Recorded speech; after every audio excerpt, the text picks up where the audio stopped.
Bonsoir à toutes et à tous. Bon, je crois que ça va être un soir de fête aujourd'hui. Vous êtes déjà plus de 3000 connectés au démarrage, c'est énorme.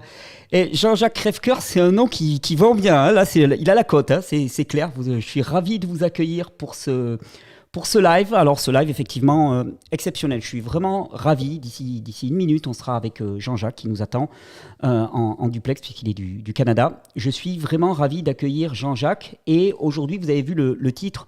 On va vous proposer un décryptage autour de cette notion de pandémie. Décryptage, c'est Jean-Jacques qui m'a proposé ce nom quand on réfléchissait un petit peu à l'orientation de la vidéo. Euh, Ça vient d'une racine grecque, hein, cryptos maintenant, qui veut dire caché. Décryptage, c'est révéler ce qui est caché.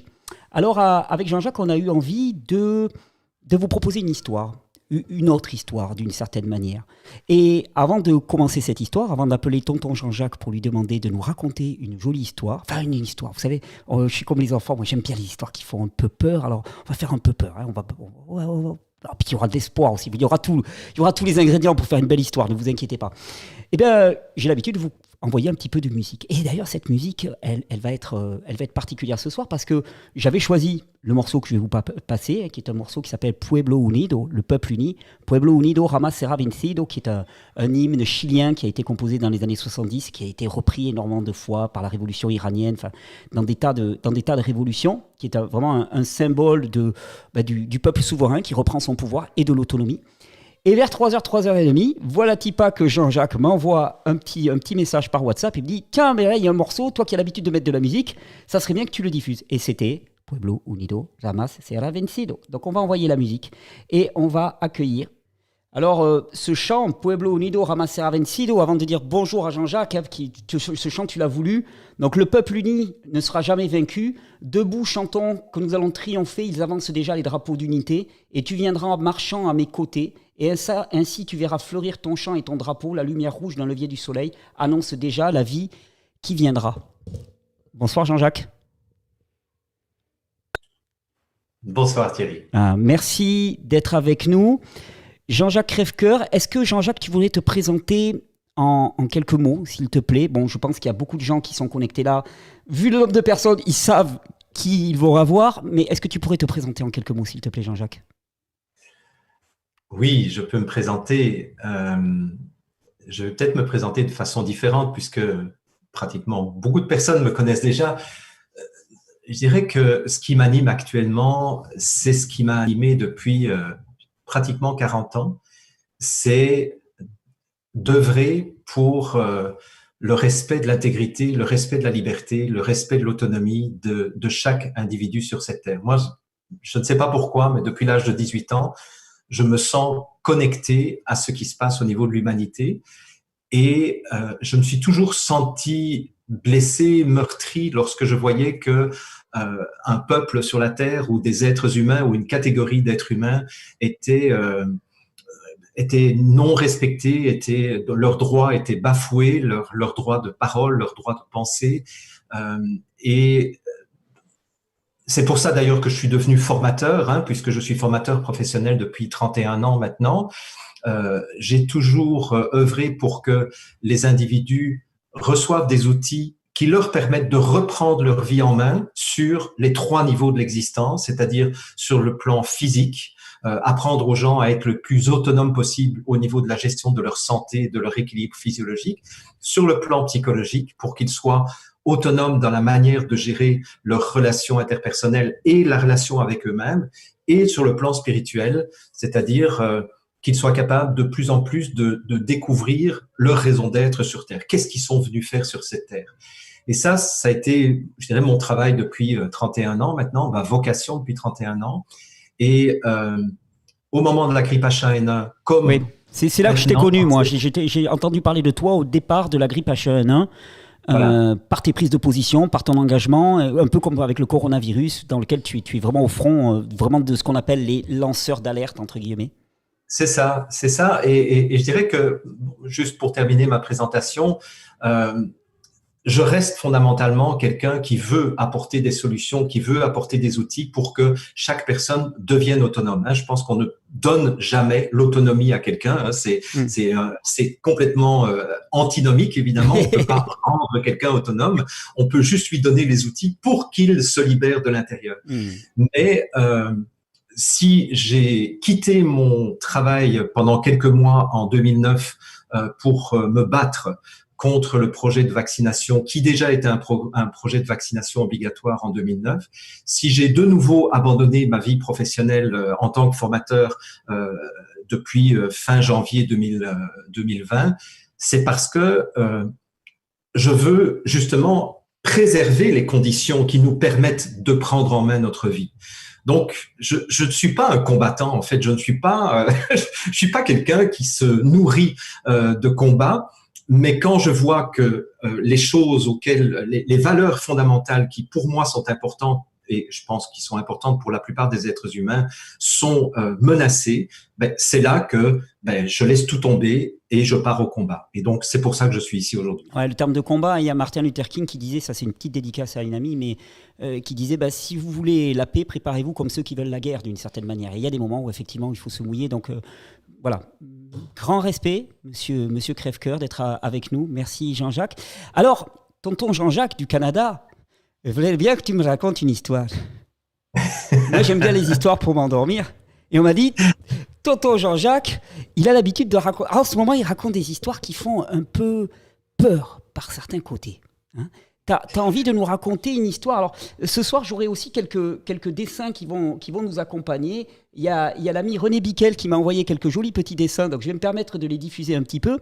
On parle de décryptage de la pandémie. J'ai l'impression que tu voudrais nous proposer une histoire parallèle, ou peut-être un saut dans le futur et un retour dans le passé, pour essayer de voir peut-être ce qui se passe actuellement pourrait être le germe de quelque chose d'autre. Parce que c'est vrai que, j'arrête pas de dire autour de moi, mais s'il y a 6 mois de ça, on t'avait dit, pour sortir de chez toi, il faut que tu remplisses un petit papier et tu te mets un mouchoir sur la tête ou un string ficelle sur la tête pour sortir, tu serais explosé de rire et tu te dis non, mais moi je suis français, moi, monsieur, on me la fait pas comme ça, je respecterai jamais la loi. Bon, on est tous en train de signer notre petit papier.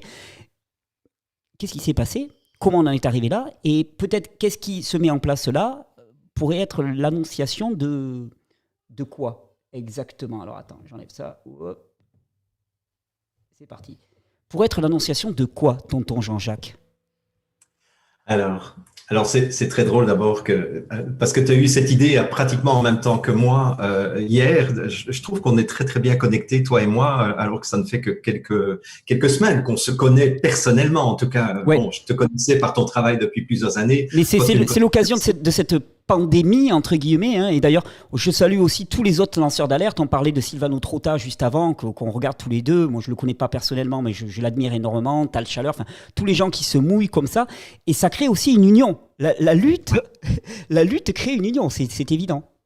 Tout à fait. Et bon, tu m'avais dit, ouais, tonton Jean-Jacques, raconte-nous une histoire. Et moi, j'avais pensé aux bandes dessinées que je lisais quand j'étais petit. Donc, les plus vieux parmi vous se souviennent peut-être des merveilleuses histoires de l'oncle Paul. Et je pense, si mes souvenirs sont bons, que c'était dans le journal de Tintin. Ah, mais t'es un vieux, toi. Moi, ça, je connais pas. Ah ouais, non. Ben oui, mais j'ai 13 ans de plus que toi. Bon. Et effectivement, l'oncle Paul était toujours assis dans son fauteuil, c'était en bande dessinée, avec une pipe, en train de raconter l'histoire de Pearl Harbor, l'histoire de la découverte de l'Amérique. Enfin bon, il y a toute une série d'histoires et moi, ça me passionnait. Et c'est vrai que j'avais envie de proposer ce soir peut-être d'essayer de comprendre le sens de tout ce qui est en train de se passer. Parce que on a un terme, le big picture, c'est-à-dire on prend de la distance. Voilà. Et on essaye d'analyser ce qui semble être des éléments disparates. Tu vois, il y a quand même des éléments qui sont venus. On parle de pandémie de coronavirus, virus égale vaccin, vaccin, ok. Puis on te parle de, tiens, il y a une ordonnance ministérielle qui facilite le déploiement des antennes de radiotéléphonie. Tiens, 4G, 5G, tiens. Puis ici, on essayait de voir si tout ça n'aurait pas une cohérence. C'est ça, c'est exactement ça, parce que la grande difficulté auquel nous sommes tous confrontés, pas seulement les lanceurs d'alerte, mais aussi vous tous qui nous écoutez ce soir ou en différé, c'est que nous avons une masse énorme d'informations, mais après, ce n'est pas toujours facile de relier les points, d'abord de choisir les informations pertinentes, et puis de faire des connexions, d'essayer de comprendre pourquoi on a tel phénomène qui se passe en même temps que tel autre phénomène. Lier les choses. Voilà. Et c'est cet exercice-là que j'ai fait. Alors, bon, j'ai quand même un peu d'avantage et un peu d'avance sur la plupart des gens qui regardent l'information, c'est que moi, ça fait 40 ans que je regarde le monde avec un certain recul pour voir au-delà des apparences ce qui est en train de se mettre en place. Et ça va peut-être vous étonner que je remonte en 1994, mais je vais vraiment pas développer, mais simplement ce que je voudrais faire, c'est lier les points. Oui, très bien. 1994, j'étais pour la première fois à Genève pour une tournée de conférences. Je suis invité à la radio suisse romande pour présenter ma tournée de conférences et mon premier livre consacré aux jeux de pouvoir et de manipulation. Et je tombe sur une journaliste qui était en état de choc puisque la nuit qui précédait l'émission, on avait découvert le suicide collectif de l'Ordre du Temple solaire. D'accord. Et moi, j'avais jamais entendu parler de l'Ordre du Temple solaire. Alors, pour faire une histoire très courte, ce qui m'a frappé, c'est que cette histoire de suicide collectif d'une secte apocalyptique, c'est comme ça en tout cas que les médias dominants ont présenté les choses, a permis et a été utilisé pour mettre en place un certain nombre de lois qui étaient des lois de contrôle de la pensée, c'est-à-dire c'est dans la foulée des suicides de l'Ordre du Temple solaire, en tout cas ce qui a été présenté comme un suicide, parce que par la suite il y a eu des contre-enquêtes qui ont montré que c'était un assassinat, mais ça je ne vais pas rentrer dans les détails. Peu importe que ce soit un suicide ou un assassinat, ça a été l'opportunité pour le pouvoir en place, surtout en France, pour mettre en place un certain nombre d'organes de surveillance de tout ce qui était pensée divergente.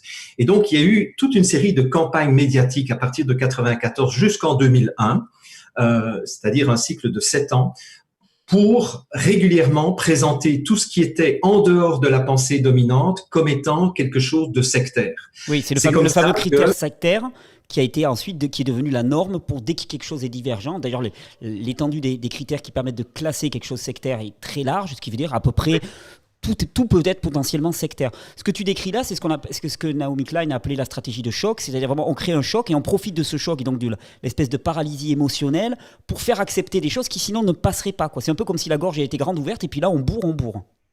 C'est ça, exactement. Et c'est comme ça que j'ai connu, par exemple, un agriculteur biologique dans la région des Alpes de Haute-Provence, qui a été dans la liste des sectes, parce que l'agriculture biologique, à cette époque-là, était considérée comme en dehors de la norme. C'est comme ça que les écoles Steiner, Montessori, etc., qui avaient un bel épanouissement et qui avaient de plus en plus de succès, ont vu la fréquentation de leurs écoles divisée par 4 depuis ces accusations-là, etc., etc. Et c'est intéressant parce que à partir de là, des organes qui normalement devaient être provisoires sont devenus des organes permanents pour effectivement contrôler la pensée, contrôler la norme. C'est à partir de là que l'homéopathie et d'autres médecines naturelles ont été attaquées de plus en plus. C'est-à-dire qu'il y avait vraiment un premier mouvement de réduction de la diversité de pensée et de la diversité d'accès aux soins, mais de façon très très progressive. Une fois on tapait sur les homéopathes, ce qui fait que pendant ce temps-là, les acupuncteurs et les tenants de la médecine chinoise disaient ce n'est pas nous, ça ne nous tombe pas dessus. Sauf que quand on est tombé sur les acupuncteurs en disant que les aiguilles pouvaient transmettre le sida, ben là les homéopathes n'étaient plus là pour les défendre, etc. C'est-à-dire qu'il y a aussi cette stratégie qui est de diviser pour régner. Hein, on tape sur un type de médecine, etc. Bien. Deuxième. Oui, ce que tu montres, c'est que finalement, à chaque fois, on gravit un cran, mais ce cran qui nous est présenté d'abord comme provisoire, une fois qu'on l'a accepté, on revient plus en arrière. Hein. C'est vraiment, voilà, c'est anti-retour, quoi. C'est on crampe, et ça augmente. Exactement. Et j'aurais pu revenir dans mon histoire bien plus en arrière jusqu'en 1800, mais enfin, je vais rester dans les choses que moi j'ai connues personnellement. Mais cela dit, les Français les plus vieux parmi nos auditeurs se souviennent peut-être que le péage des autoroutes françaises avait été présenté au départ comme provisoire aussi, juste le temps de financer les travaux autoroutiers, et puis ça devait normalement redevenir gratuit. Je pense qu'en France, les péages d'autoroute ne sont jamais redevenus gratuits. Non, donc, c'est un peu la même stratégie. C'est pas seulement dans le domaine de la manipulation de masse. Dans tous les domaines, il y a cette façon de faire qui est oui, mais c'est juste provisoire parce que la situation est exceptionnelle, et puis le provisoire devient définitif. Autre chose, bon, je venais d'émigrer pour la première fois au Québec, bon, parce que mon émigration a dû se faire en 2 fois. Donc, j'ai atterri au Québec avec ma famille en août 2001, et le 11 septembre 2001, je pense que je ne dois pas vous rappeler ce qui s'est passé. Alors, de nouveau, oui, il y a des buildings qui sont précipités sur des avions, c'est de mémoire. Oui, c'est ça. En fait, il y a des buildings, des buildings tout feu éteint qui ont foncé sur des avions qui ne les ont pas vus, ils n'ont pas pu les éviter. Et donc, il y a non seulement 2 buildings qui se sont effondrés, mais il y en a un 3e par solidarité qui s'est effondré aussi. C'était le World Trade Center numéro 7. Et de nouveau, je ne vais pas rentrer dans l'analyse de la version officielle, peu importe, ça n'a pas d'importance. Moi, ce qui m'intéresse, c'est qu'est-ce qu'on a fait de cet événement. Peu importe si c'est un événement qui a effectivement été mis en place par Al-Qaïda ou par le Mossad, par la CIA, etc. On s'en fout. Ce qui est intéressant, c'est qu'est-ce qu'on en a fait. De nouveau, on fait allusion à la théorie du choc de Naomi Klein, et je vous invite vraiment à taper dans YouTube. Il y a sa conférence, elle est exceptionnelle. Il y a un superbe documentaire qui met en vedette cette grande chercheuse, cette grande penseuse contemporaine. C'est vraiment pour comprendre vraiment ce qui risque de nous arriver dans les mois qui viennent. Vous devez absolument écouter ce documentaire-là. Et donc, après 2001, qu'est-ce qui s'est passé? 45 jours après les événements de 2001, George W. Bush a signé ce qu'il a appelé le Patriot Act. Et le Patriot Act a fait un coup absolument superbe. Enfin, superbe, on s'entend, c'est ironique ce que je dis. Avec des guillemets. D'abord, il a fusionné 13 agences indépendantes de sécurité, qui étaient 13 agences étatiques. Ils ont fusionné cela en une seule agence. Et ça, c'est le contraire du diviser pour régner, c'est regrouper pour contrôler. Puisqu'à partir du moment où, vous savez, aux États-Unis, il y avait une grande complexité dans l'administration, et donc contrôler la direction de 13 agences responsables de la sécurité, c'est très, très difficile. Si on fusionne ces 13 agences en une seule agence et en créant le Patriot Act, ça devient beaucoup plus facile de contrôler cette agence et de lui faire faire finalement ce qu'on veut. À partir de là, le Patriot Act a été signé au départ pour une durée de 4 ans et pas plus. C'était juste, vu le caractère exceptionnel de cette attaque contre les États-Unis, on allait mettre en place un système qui permettait d'identifier les citoyens qui étaient susceptibles de fomenter un nouvel attentat contre les États-Unis. Et donc, c'est pour des raisons de sécurité nationale que un certain nombre de lois liberticides, je dirais, ont été votées avec l'acceptation de tout le peuple. Et c'est ça qu'il faut chaque fois comprendre, c'est que quand on met la population en état de choc, par la suite, au moment où le choc est passé, la population ne pense pas à défendre ses libertés, ne réfléchit même plus à dire ok, qu'est-ce que je suis en train de perdre là? Parce qu'ils sont tellement contents d'avoir survécu au choc et sont en train de ramasser les morceaux. Il y en a qui ont perdu leur boulot, il y en a qui, enfin bon, il y a plein de choses qui se sont passées. Donc pendant qu'on est en train d'essayer de se ramasser, pendant ce temps-là, des lois sont votées, présentées au Congrès comme des lois temporaires, et aujourd'hui, l'essentiel de ce qui a été signé en 2001, en octobre 2001, est encore en activité et en action aux États-Unis. Oui, et ce que montre Naomi Klein, surtout, c'est qu'en état de choc, on va réclamer même, le peuple réclame ces lois-là, donc il n'y a même plus à lui imposer, parce que finalement on est tellement choqué effectivement qu'on se dit bon, on va perdre des libertés, mais au nom de la sécurité, et cette sécurité ça devient une priorité puisque on est dans la peur, donc la sécurité ça devient la valeur absolue, et au nom de cette valeur absolue, ben on se dit bon, on est prêt à sacrifier pas mal de choses. Oui, puisque effectivement l'enjeu était la peur de mourir finalement. Hein. C'est à tout moment, on se disait que on pouvait faire l'objet d'une attaque extrêmement violente de la part de terroristes fondus dans la foule des États-Unis. Et donc cette peur du terrorisme, d'abord a fait exploser le budget de la sécurité. Ça c'est clair. Hein. Les sociétés de sécurité, les sociétés professionnelles de sécurité ont vu leur chiffre d'affaires exploser et le nombre de sociétés dédiées à la sécurité a complètement explosé. Et effectivement, l'immense majorité des gens s'est soumise de plein gré à tous les contrôles de sécurité, y compris le fait que on puisse aller trop loin dans ce contrôle. C'est quand même à partir du Patriot Act que les États-Unis ont eu les instruments juridiques pour arrêter n'importe quelle personne sans procès, les mettre au secret à Guantanamo, entre autres, pendant une durée indéterminée. Donc, il n'y avait plus aucune limite et un des trois pouvoirs, un des trois piliers du pouvoir, qui est le judiciaire, n'avait même pas l'occasion d'intervenir puisqu'on était en état d'urgence. C'est là où il faut se souvenir quand même de ce que nous a révélé Edward Snowden il y a quelques années. Edward Snowden, ce sous-traitant qui a travaillé pour la NSA et la CIA, qui a découvert brutalement en travaillant sur des données très sensibles de la CIA que finalement le gouvernement américain avait beaucoup plus de renseignements sur les citoyens américains eux-mêmes, alors qu'ils étaient supposés surveiller les ennemis à l'extérieur des États-Unis. Donc, c'est ça l'essentiel des fichiers concernait le pays intérieur.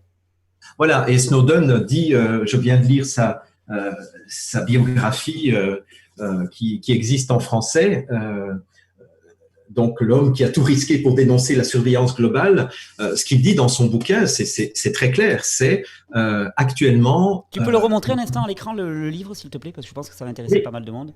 Donc, Edward Snowden comme la neige, Mémoire vive. Voilà. Et ça s'appelle Mémoire vive. Voilà, j'ai pris quelques bouquins que je pourrais vous recommander comme ça pendant mon histoire. Voilà. Et donc, ce que Snowden dit dans son livre, dans son autobiographie, c'est que actuellement, les agences de surveillance disposent d'à peu près 5000 renseignements par personne concernant chaque citoyen des États-Unis. 5000 critères, donc tu veux dire 5000 critères par personne qui sont remplis. Voilà, 5000 critères. Et ce que Snowden explique très très bien, et je trouve ça très pertinent par rapport à ce qui nous occupe au niveau du coronavirus, parce que je n'ai toujours pas oublié que je vous parle de coronavirus. Et je mets les Tonton Jean-Jacques qui prend son temps. Tonton Jean-Jacques qui fait monter la pression doucement, voilà. Mais oui, j'ai 59 ans quand même. Hein, c'est quand même. Alors, tu as été vacciné, donc tu as pris de l'aluminium. Donc là, c'est flingué, Alzheimer qui pointe. Voilà, c'est flingué. Donc en fait, ce que Snowden dit, c'est que finalement, ce qui intéresse peu les agences de sécurité, ce n'est pas le contenu de ce que vous diffusez, même sur Facebook ou des choses comme ça. Ce qui intéresse, c'est où vous étiez, avec qui vous étiez, quand vous étiez, quels sont vos déplacements, etc. C'est-à-dire tout ce qu'on appelle les métadatas et pas les datas. En fait, ils sont peu intéressés par ce que vous dites, ce que vous écrivez sur les réseaux sociaux, etc. Par contre, ils sont beaucoup plus intéressés de regarder vos déplacements, vos fréquentations, etc., etc. Et il y a un instrument qui s'est imposé dans nos réalités depuis 2001 et qui est devenu pratiquement généralisé. C'est ça. Hein, c'est les téléphones cellulaires. Oui, ici au Québec, on appelle ça les téléphones cellulaires, donc les téléphones portables. On t'en veut pas. Parce que effectivement, ces téléphones portables, et ça Snowden l'a démontré aussi, c'est que même quand on est en mode avion, même quand le téléphone est même carrément éteint, ça permet à la CIA, ça permet aux agences de renseignement en Europe, aux États-Unis, en Angleterre, en Chine, d'écouter les conversations. Donc, en fait, ce n'est pas de la science-fiction, c'est confirmé par des gens qui ont justement risqué leur vie pour dénoncer ce genre de choses. Oui, le seul moyen, c'est d'enlever la carte SIM. Hein, c'est ce qu'il explique, c'est qu'il faut enlever la carte SIM du téléphone et à ce moment-là, le téléphone n'est plus relié au réseau et là, il n'y a plus de possibilités. Mais même éteint, le téléphone est susceptible d'être utilisé comme récepteur. Tout à fait. Donc, alors moi, ce qui m'avait vraiment intrigué, parce que évidemment, le 11 septembre au matin, parce que pour moi c'était le matin, il était 8h45 lorsque je me suis mis devant une télévision, j'ai vu tout de suite qu'il n'y avait pas d'avion devant le Pentagone. Bon, ça se voyait en direct, il fallait pas être très malin pour voir ce genre de choses. Mais comme pratiquement tout le monde était dans l'émotion, il y a quelque chose que j'explique à mes étudiants dans mes écoles en ligne, c'est que lorsque on est complètement dans l'émotion, ben, toute l'énergie en circulation chez l'être humain est mobilisée pour générer les émotions. Donc, du coup, il nous reste pratiquement plus d'émotions, plus d'énergie pour penser, pour réfléchir ou même pour agir. C'est-à-dire qu'on est figé, on est en état de sidération et en plus, on n'est plus capable de réfléchir. Ce qui fait que des choses qui étaient mais grosses comme le nez au milieu du visage ou gros comme un camion ou un éléphant dans un magasin de porcelaine, eh bien, la plupart des Américains ne l'ont pas vu. Oui. Il n'y avait pas d'avion au niveau du Pentagone ou oui. Par rapport à ça, parce que d'un point de vue physiologique, je fais mon physiologie de base parce que c'est assez intéressant, c'est que quand tu es en situation de stress, donc tu as une énorme production d'adrénaline, et l'adrénaline, elle amène le cerveau à s'hyper-focaliser. C'est-à-dire que tu vas être très pointu dans un domaine, parce que ça permet de mener une action avec efficacité. Par contre, tu ne vas pas voir tous les alentours. Et si ton attention elle est drainée par l'avion qui est tombé, tous les alentours, tu ne vas pas le regarder. Donc, Exactement. On devient étroit d'esprit, quoi. Et j'ai eu la chance, moi, d'écouter les chaînes américaines et les chaînes canadiennes en permanence. Et donc, j'ai zappé pendant toute la journée. Et un journaliste d'une chaîne américaine était en Pennsylvanie. On l'avait envoyé là-bas parce qu'on lui avait dit que le 4e avion s'était crashé en pleine campagne. Et je me souviens qu'il disait en direct, et c'est ça qui est intéressant, quand on veut avoir des informations un peu moins manipulées, il faut écouter le direct. Parce que là, on peut moins contrôler tous les journalistes qui sont en reportage sur le terrain. Et il disait, écoutez, je sais pas pourquoi on m'a envoyé ici, parce qu'il y a rien, il y a juste un petit cratère fumant, il n'y a pas de débris d'avion, il n'y a pas de corps, il n'y a pas de valise, il n'y a rien de rien, je ne comprends pas. Et puis le FBI est arrivé, ils ont sécurisé l'endroit. Ils ont posé un avion. Et cette vidéo, évidemment, a disparu. Bien. Mais ce qui m'a intéressé, puis je vais arriver au H1N1 et au coronavirus, ce qui m'a vraiment intéressé et frappé en même temps, c'est que lorsqu'ils ont voté le Patriot Act et qu'ils ont décidé de fusionner tous les fichiers de renseignement qui venaient de toutes les agences de surveillance et de sécurité des États-Unis, ils ont décidé de mettre un abstract, donc un résumé des choses les plus importantes pour chacun des individus. Donc, il y avait le nom, le prénom, l'adresse, le numéro de sécurité sociale, etc. et la position par rapport au vaccin. J'ai trouvé ça très curieux. Ça fait partie des critères. Oui. Dans le contexte du 11 septembre, les critères qui étaient donc dans la shortlist avant d'avoir tous les critères qui étaient récoltés pour chaque individu, ils avaient mis quel est le niveau d'acceptation ou de refus de ces personnes par rapport à la vaccination. Ah, c'est intéressant. Donc, c'est un critère qui importe beaucoup, donc visiblement. Eh ben oui, dans le cas du 11 septembre 2001, alors qu'on parlait d'une attaque terroriste. Je ne comprenais mais absolument pas. Mais je dis, ça c'est une information que j'ai retenue, bien entendu. Bien. Alors, on arrive à H1N1 2009. Là, je vais aller assez rapidement parce que je dirais que ça a été assez simple pour nous. On était quelques lanceurs d'alerte à cette époque-là. On n'était vraiment pas très nombreux, mais je suis parfois traversé par des intuitions qui me viennent de je ne sais pas où, mais bon, pour moi, les réalités invisibles sont des réalités tout à fait réelles, et je crois beaucoup au fait qu'on puisse accéder à des informations d'une autre manière que rationnellement et matériellement, même si je suis au départ, comme toi, Thierry, physicien, puisque je ne savais, j'ignorais que tu avais une formation en physique aussi, mais voilà. Moi, je suis pas un voyant, je suis pas un transcommunicateur, je suis pas, je n'entends pas de voix, je n'ai pas de vision, rien du tout. Mais de temps en temps, quand j'en ai besoin, et uniquement quand j'en ai besoin, boum, je reçois une information en disant là, il faut que tu t'en occupes. Et donc, c'est comme ça qu'au mois de juillet 2009, Je me souviens, je pleurais 2 à 3 heures par jour, étalé sur mon lit, parce que je sentais quelque chose de très grave arriver. Et ma femme de l'époque me disait, mais Jean-Jacques, qu'est-ce qui t'arrive? Pourquoi tu pleures comme ça? Je dis, mais ce n'est pas vrai, ils vont quand même pas faire ça à l'humanité. Elle me dit, mais qu'est-ce qui se passe? Je dis, mais ils vont faire des choses, ils veulent instaurer une dictature médicale sous prétexte d'une pandémie. Et alors elle me regarde, elle me dit, mais là, t'exagères, t'es un parano. Bon, alors, conspirationniste ou complotiste. Oui, à cette époque-là, c'était pas encore un terme à la mode, donc elle me disait surtout parano, etc. Et et puis, à un moment donné, j'ai repensé à une phrase de Kierkegaard, puisque j'ai fait des études en philo aussi, et Kierkegaard dit, à un moment donné de notre vie, il y a un tu-dois auquel on ne peut se soustraire. Et en fait, j'ai compris à ce moment-là pourquoi je pleurais, c'est parce que je me disais, Jean-Jacques, mêle-toi de tes affaires, c'est pas ton affaire. Continue à enseigner aux gens comment être autonome dans leur vie sur le plan physique, psychologique et spirituel. Laisse ça. De toute façon, c'est pas la première alerte pandémique. Il y a eu la grippe aviaire avant. Et à l'intérieur de moi, c'était non, tu dois t'engager, tu dois le faire. Mais non, fous-moi la paix. Non, tu dois. Et à partir du moment où j'ai accepté intérieurement de m'engager dans ce combat, pour moi, ça a été extrêmement léger.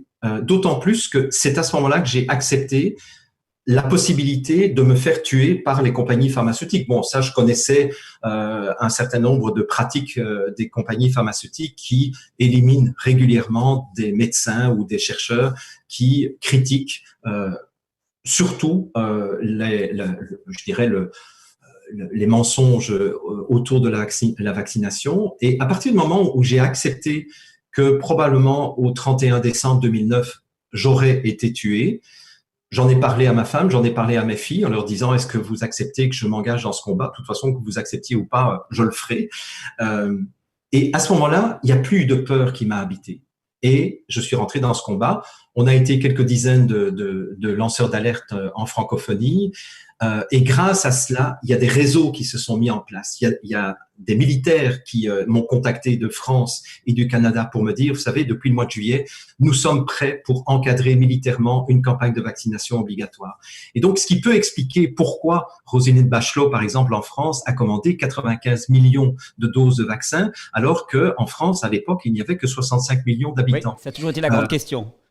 Voilà, mais en fait, c'était très clair parce que l'idée était de boucler quartier après quartier avec l'armée et de vacciner porte à porte toutes les personnes dans le pays.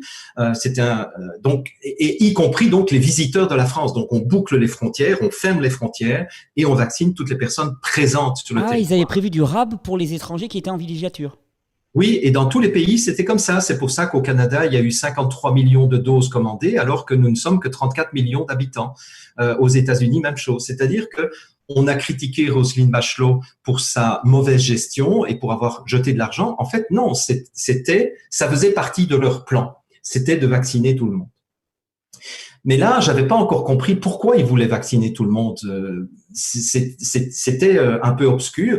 Alors, ce qui est génial aussi, et ça, c'est un appel que je lance à tous ceux qui nous écoutent ce soir, c'est que... Ils sont 8000, je tiens à préciser. Alors là, on a explosé les records du live. Il y a 8000 personnes en direct. On se demandait à quel niveau YouTube allait exploser. Donc peut-être que si on dépasse les 10 000, là, on passe dans l'espace. J'en sais rien. Non. Mais alors 8000, là, Jean-Jacques, là, à plat de couture, là, tu as battu tous les records. Hein, chapeau.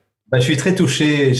On t'attendait, les gens t'attendaient, visiblement. Ouais. Je suis très touché et j'en profite vraiment pour vous remercier tous et toutes parce que je reçois des milliers et des milliers de remerciements, d'expressions de gratitude, d'encouragement, de prières, etc. Et sachez que je suis extrêmement touché par toutes ces marques de soutien.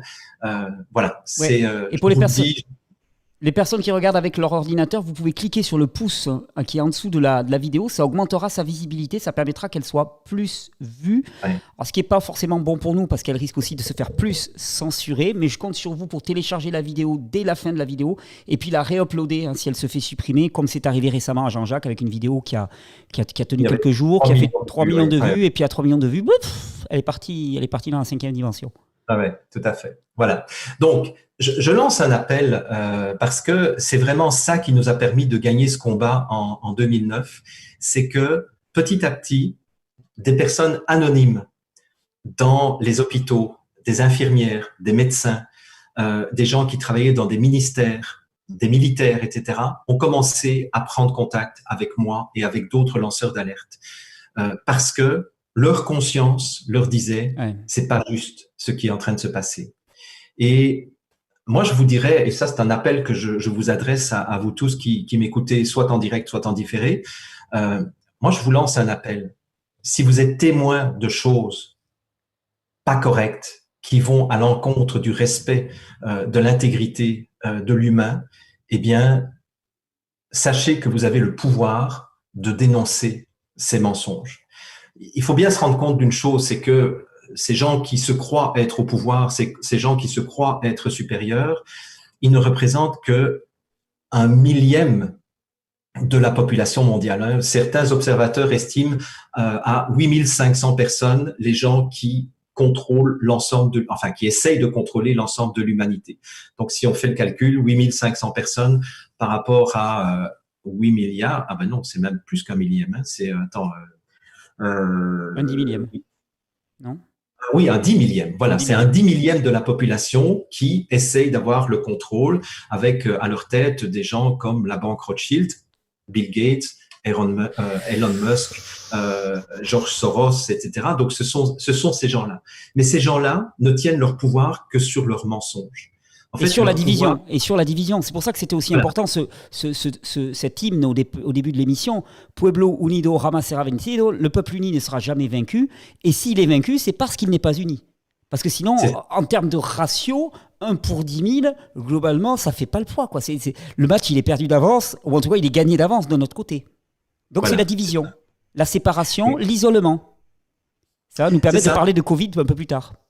Voilà, c'est ça. Donc, j'y arrive dans mon histoire. Je suis désolé d'être un peu long, mais tout va bien. C'est ça qui nous manque dans les médias, justement. C'est justement des journalistes qui prennent le temps de regarder les choses dans une perspective de temps sur plusieurs dizaines d'années et parfois même sur plusieurs centaines d'années. Attends. Tu veux parler de journalistes intègres? Oui. Ah, mais ils sont morts, là. Ils sont morts. Ils sont partis avec le Covid et la H1N1. Il n'y en a plus. Hein. Oui, c'est ça. Exactement. Donc, je reviens à ce que je disais, et je ne sais plus ce que je disais d'ailleurs, mais oui, c'est ça. Donc, leur pouvoir aujourd'hui repose sur le mensonge. Et lorsque des individus, alors, on n'est pas tous appelés à prendre autant de risques qu'Edward Snowden, c'est sûr, mais il y a vous travaillez tous et toutes dans des ministères, dans des entreprises, dans des hôpitaux, etc. Et vous êtes probablement témoins de choses qui sont pas normales, des choses qui cachent des intérêts qui vont à l'encontre du respect des individus. Prenez conscience du pouvoir que vous avez. Le pouvoir de la vérité est infiniment plus grand que le pouvoir du mensonge.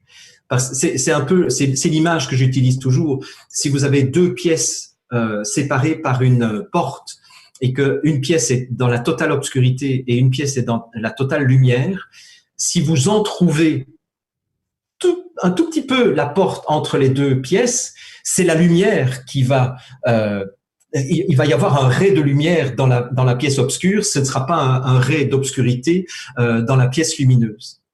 Ce qui veut dire que la vérité a infiniment plus de pouvoir que le mensonge.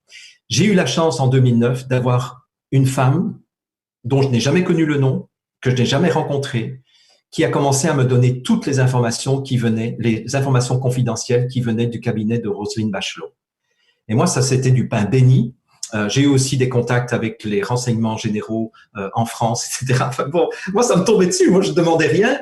Et c'est comme ça que j'ai pu manœuvrer avec mes amis lanceurs d'alerte pour devancer les coups qu'ils étaient en train de préparer, tant et si bien qu'à un moment donné, ils ont fait marche arrière. Et ça m'a été confirmé aussi bien par mon contact dans les renseignements généraux que par le contact au cabinet de Roselyne Bachelot. Ils ont fait marche arrière avec leur plan de vaccination obligatoire parce qu'ils craignaient une guerre civile. Vous entendez ça? Ils ont reculé alors que nous n'étions peut-être que une vingtaine de lanceurs d'alerte en premier front, quelques centaines de lanceurs d'alerte en second front qui relayaient je dirais nos courriels, puisqu'à l'époque on n'avait même pas de vidéo, et puis il y avait les centaines de milliers de personnes qui recevaient nos courriels et qui se sont mobilisées, avec comme résultat qu'en France il y a eu que 8% de vaccinés.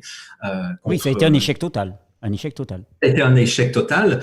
Et en Pologne, et là je salue quand même celle qui était la ministre de la Santé en Pologne à cette époque-là, qui était médecin et qui avait dit « Je demande à l'OMS les preuves, que ce virus est vraiment mortel, parce qu'on nous avait annoncé 20 millions de morts pour l'hiver 2009-2010. Hein, c'était ce qui nous avait été annoncé. Et donc cette femme médecin, ministre de la Santé, a dit à l'OMS « Tant que je n'ai pas la preuve qu'il y a un vrai danger, et 2, tant que je n'ai pas la composition exacte du vaccin, et 3, tant que je n'ai pas accès aux études indépendantes montrant que les vaccins fabriqués à la hâte sont sans effet secondaire, je ne ferai pas vacciner ma population. » Résultat des courses, en Pologne, 0% de personnes vaccinées, puisque évidemment l'OMS n'a jamais pu fournir les preuves à cette ministre. Voilà, je termine avec H1N1, et à cette époque-là déjà, les médias avaient joué un rôle extrêmement pernicieux, extrêmement pervers, puisqu'ils étaient déjà dans un discours, dans un narratif qui était « on va tous mourir, c'est comme la grippe espagnole de 1918-1919, on va avoir minimum 20 millions de morts, c'est terrible, ça va toucher les jeunes populations qui sont compris entre 20 et 40 ans, il faut absolument se faire vacciner, etc. » Mais c'était tellement grossier à l'époque, et ça m'est temps de dire il n'y a aucun danger. C'est génial. On en avait parlé tous les deux. On a dit au niveau stratégie, ils ont pris l'inverse et ça marche super bien. Ah oui, ça marche super bien parce qu'ils s'étaient complètement décrédibilisés il y a 10 ans. Donc, cette fois-ci, ils ont changé de stratégie en étant très rassurants, en disant, écoutez, il ne faut pas porter de masque, vous pouvez même sortir au théâtre, hein, comme l'a fait Emmanuel Macron 2 jours avant de déclarer le confinement, etc., etc. Mais ce qui était encore plus pervers, c'est que en même temps qu'ils disaient qu'il n'y avait aucun danger, toutes les heures, nous avions droit au nombre de morts, au nombre de cas positifs, etc. Puis ils ont annoncé qu'ils allaient fermer les écoles aussi. Et ça, tu disais, il n'y a pas de danger, ils ferment les écoles. C'est qu'ils doivent cacher quelque chose. Ils savent que c'est dangereux, mais ils ne veulent pas nous le dire. Pour nous rassurer. Le bon papa, l'État, veut nous rassurer, il ne veut pas nous faire peur. Donc, et là, c'est nous qui devenons demandeurs de protection. C'est tout à fait ça. Et en plus, c'est ce que l'école de Palo Alto, qui est à la base de toutes les théories de communication, appelle les injonctions paradoxales, c'est-à-dire que on donne une information, mais on fait comprendre le contraire, et donc du coup, le public ne sait plus s'il doit croire ce qu'il entend avec son cerveau ou s'il doit croire ce qu'il entend avec ses tripes, puisque avec son cerveau, on lui dit au cerveau rationnel, il n'y a pas de danger, continuez à vivre comme avant, il n'y a pas à prendre des masques, il n'y a pas à prendre quoi que ce soit, il n'y a pas à faire des réserves de nourriture, ne vous en faites pas, tout va bien aller. Et en même temps, on va fermer les écoles, voici le nombre de morts, voici le nombre de morts, voici le nombre de morts, voici le nombre de morts. Et donc, du coup, on se dit, mais attends, qu'est-ce que je dois écouter finalement? Qu'il n'y a rien? Ou que, parce que si on me parle des morts tous les jours, c'est que c'est grave. Ah ben non, il me dit que ce n'est rien. Ah oui, mais il me parle des morts quand même. Alors pourquoi est-ce qu'il me parle des morts? Et donc là, ça nous met dans un double bind, dans un double lien, qui fait que on n'est plus capable de réfléchir, on ne sait plus quoi choisir. Et là, on entre dans un état de sidération. Et en fait, c'est ça qui s'est passé. C'est vraiment, moi, si je devais donner un prix Nobel de la manipulation, je le décernerais sans aucune hésitation aux médias mainstream qui, cette fois-ci, ont réussi leur coup de façon magistrale. Très, très bien. Magistrale. Une autre stratégie qu'ils ont mise en place, c'est d'annoncer le confinement. D'ailleurs, bon, je reprends l'exemple de Macron, mais dans d'autres pays, ça s'est passé à peu près de la même façon. Ce qui est intéressant, c'est que, si mes souvenirs sont bons, c'était le 13 ou le 16 mars le 16, dernier. je crois, de mémoire. Le 13, hein? Non, le 16, il me semble. Bon, Le 16, on va oui, pas se voilà. batailler Oui, là-dessus. oui, parce que c'était le vendredi 13, donc 14, 15, 16. Voilà. Le lundi 16, il a fait une allocution. Pas une seule fois, il n'a prononcé le mot confinement. Mhm. Par contre, 6 fois, il a dit nous sommes en guerre. Euh, et il a laissé à Édouard Philippe finalement le soin d'annoncer qu'il y aurait un confinement, mais un confinement juste pour 15 jours. Mhm. Pourquoi est-ce qu'il a fait ça? Pourquoi est-ce qu'ils ont fait ça? Alors qu'ils savaient dès le départ qu'ils allaient confiner pendant beaucoup plus longtemps. C'est tout simplement pour éviter une révolte populaire. Parce que si on vous avait dit tout de suite, ben voilà, on va vous confiner pour 2 mois et encore, à partir du 11 mai, ce sera un déconfinement Très progressif, progressif, ouais. etc. Là, les gens auraient dit, attends, mais tu te fous de ma gueule, là. 2 mois de confinement? Non, pas question. Tandis qu'en annonçant 15 jours, OK, c'est une mesure provisoire, c'est parfait, c'est très bien. En même temps, on nous a servi d'autres choses. On nous a alors donc je perds le fil de mon idée là, mais c'est donc il y a le oui c'est ça. Et en même temps, on nous dit nous sommes en guerre. On nous a répété depuis le début. Et il n'y a aucun vaccin disponible pour avant 12 à 18 mois. C'est-à-dire que dès le départ, dans la narratif, on nous a parlé de vaccin. Oui, Il n'y a pas de vaccin. puis on nous a dit l'objectif, l'horizon, c'est le vaccin. C'est-à-dire, quelque part, ce que ça fait rentrer dans les esprits, c'est, de toute façon, tant qu'il n'y aura pas le vaccin, ça va être de la survie. Attendez-vous à ce que ça soit compliqué tant qu'il n'y a pas le vaccin. C'est ce que j'ai, moi, dénoncé de multiples fois dans les vidéos en disant, mais qui c'est qui nous parle de système immunitaire, quoi? Enfin, c'est de la folie. On a oublié qu'on avait un système immunitaire. Le système immunitaire, maintenant, il donne des seringues, quoi. C'est ça.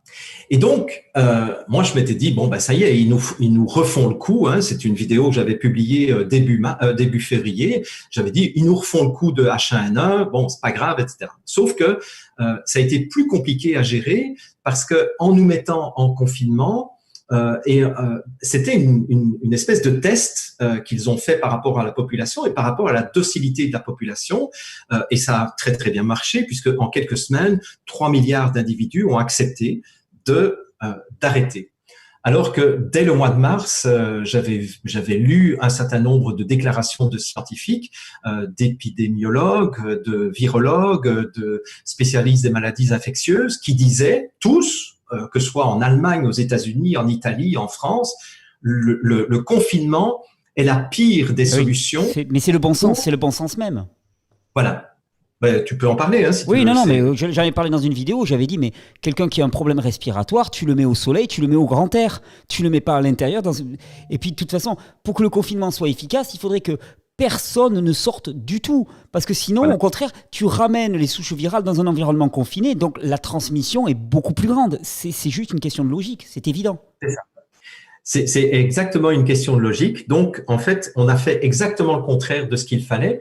Et donc, c'est là que j'ai commencé à me poser des questions en disant, mais pourquoi est-ce que nous subissons un terrorisme médiatique cette année? Donc, j'ai commencé à aller voir les chiffres aussi, parce que donc de nouveau là, il y avait des instituts qui nous annonçaient des millions de morts. Hein. On allait jusqu'à nous annoncer 65 millions de morts. Ça, c'était dans le modèle promu par Bill Gates. Et je reparlerai de Bill Gates dans quelques minutes parce que cet homme est la clé de la compréhension de tout ce qui se passe actuellement au niveau mondial. Donc, si on ne met pas Bill Gates dans l'équation, on ne comprend pas pourquoi les choix ont été faits comme ça. Et donc, beaucoup de personnes aujourd'hui disent les gouvernements ont pris des décisions désastreuses, ont pris des décisions qui sont en dépit du bon sens, c'est de l'incompétence. C'est pas le cas. Non, ils ont pris des très bonnes décisions. À ça, je réponds non, au contraire, ils ont été extrêmement précis dans leur façon de communiquer pour que, justement, nous soyons dans une confusion totale qui fait qu'on n'y comprend plus rien. Alors, il y a eu quand même quelques cailloux dans les chaussures de leurs pieds, là, enfin, les chaussures des gens qui se croient au pouvoir. Et un des cailloux s'appelle Didier Raoult. Hein. Bon, ça, je pense que je ne dois pas en parler beaucoup. Didier Raoult, qui est probablement le plus grand virologue du monde, ou sinon parmi les 5 plus grands virologues du monde et les plus grands spécialistes des maladies infectieuses. J'ai lu un petit bouquin qu'il vient de sortir et qu'il a mis en accès libre sur Internet, qui décrit tout son parcours et toute son expérience. Il a écrit ça en quelques jours et il l'a publié sur Internet. Donc j'ai lu tout son parcours. C'est impressionnant ce que ce bonhomme a réalisé. C'est lui qu'on appelait au chevet de toutes les épidémies, que ce soit le SRAS, etc. Il est même intervenu lorsque les États-Unis ont été attaqués avec l'anthrax. Oui. C'est à lui qu'on a fait appel pour essayer de démêler les morceaux qui étaient là pour savoir mais d'où vient cet anthrax. Bon, finalement, ils ont découvert que l'anthrax venait de l'armée américaine elle-même, alors que c'était mis en place au départ pour faire croire que c'était de nouveau Al-Qaïda qui attaquait les membres du gouvernement. Bon, c'était un peu dommage d'avoir appelé le meilleur spécialiste qui a été capable évidemment d'identifier la carte d'identité de cet anthrax. Bon, je ferme ma parenthèse. Donc ce bonhomme-là, qui a plus de 2000 publications scientifiques à son actif, qui a une série de prix impressionnante, lui, il a dit, regardez, en Chine, ils ont utilisé l'hydroxychloroquine. Moi, je viens de le tester sur 24 patients. Combiné avec l'azithromycine. Voilà, combiné avec l'azithromycine, parce qu'il faut bien préciser, j'y revenu, voilà. Le côté vraiment bactérien, la dimension bactérienne de cette histoire. Voilà. Et là, on a assisté à un déferlement de critiques vis-à-vis de cet homme qui était 100 fois plus intelligent et 100 fois plus compétent que tous les gens qui les descendaient dans les médias. Donc, c'est là où je me suis demandé, mais pourquoi est-ce que tout à coup, il soulève des questions de méthodologie en disant oui, mais il faut faire des expériences en double aveugle. Attends, là, on est en urgence, c'est pas le temps de faire une étude. D'ailleurs, on le voit, l'étude Discovery n'a toujours pas rendu ses premiers résultats et la pandémie est en train de se terminer. Donc, on peut se demander, mais est-ce que vraiment le souci des médias et des gouvernements, c'était la santé et la protection de la population, ou est-ce que c'était vraiment veiller à faire passer dans le public l'information que non, la seule solution, ce seront les antiviraux et les vaccins. Ouais. Voilà. Et donc, c'était tellement gros comme critique de dire ouais, mais l'hydroxychloroquine, il y a des effets secondaires. Ben oui, on les connaît très très bien, les effets secondaires, mais ce sont des effets qui sont très limités. On sait les précautions à prendre par rapport aux gens qui ont des problèmes cardiaques, mais c'est un médicament qui existe depuis 71 ans et qui a été administré à plus d'1 milliard de personnes sur la planète. Et on sait que les effets secondaires sont hyper minimes. Et pourtant, on a mis en lumière les rares effets secondaires pour des pathologies très précises. Et après 3 ans de prise du médicament, c'est pas avec 10 jours. Bon, bref. Donc, on peut se demander, mais pourquoi autant de mauvaise foi? Pourquoi autant de déferlement oui, mais c'est parce qu'en fait, en faisant ça, il mettait à mal le plan qui était en place. Et donc là, on peut se demander, mais c'est quoi le plan? C'était quoi le plan? Alors, pour ça... Là, on arrive vers la fin de l'histoire. Là, tu as fait monter la pression. Non, mais t'es storyteller, mais juste fabuleux. Là, t'es extraordinaire. Et je salue parce qu'il y a 9500 personnes là qui sont suspendues à tes lèvres pour connaître l'histoire. Bon. Coupure publicité. Non, vas-y. Bon, alors, donc, on peut se dire, mais alors, c'est que ils veulent vraiment pousser leur solution, entre guillemets, leur solution miracle, la seule solution qui est la solution du vaccin. D'ailleurs, dans ma conversation du lundi numéro 26, de début février, j'avais fait tout un passage de ma conversation où je parlais de la multiplication de films apocalyptiques produits par Hollywood qui nous montrent chaque fois des situations de pandémie mondiale avec un virus très contagieux et très mortel, ce qui jusqu'à présent n'est jamais arrivé dans l'histoire de la virologie depuis je dirais des milliards d'années, puisque finalement les virus ils existent sur Terre depuis bien avant nous. On n'a jamais trouvé quelque chose qui était à la fois très contagieux et très mortel. Bon, je l'explique dans ma vidéo. Par rapport à cette dimension apocalyptique, je renvoie aussi vers la vidéo de Youssef Indy qui a été réalisée par Silvano Trota, sur laquelle tu m'as envoyé.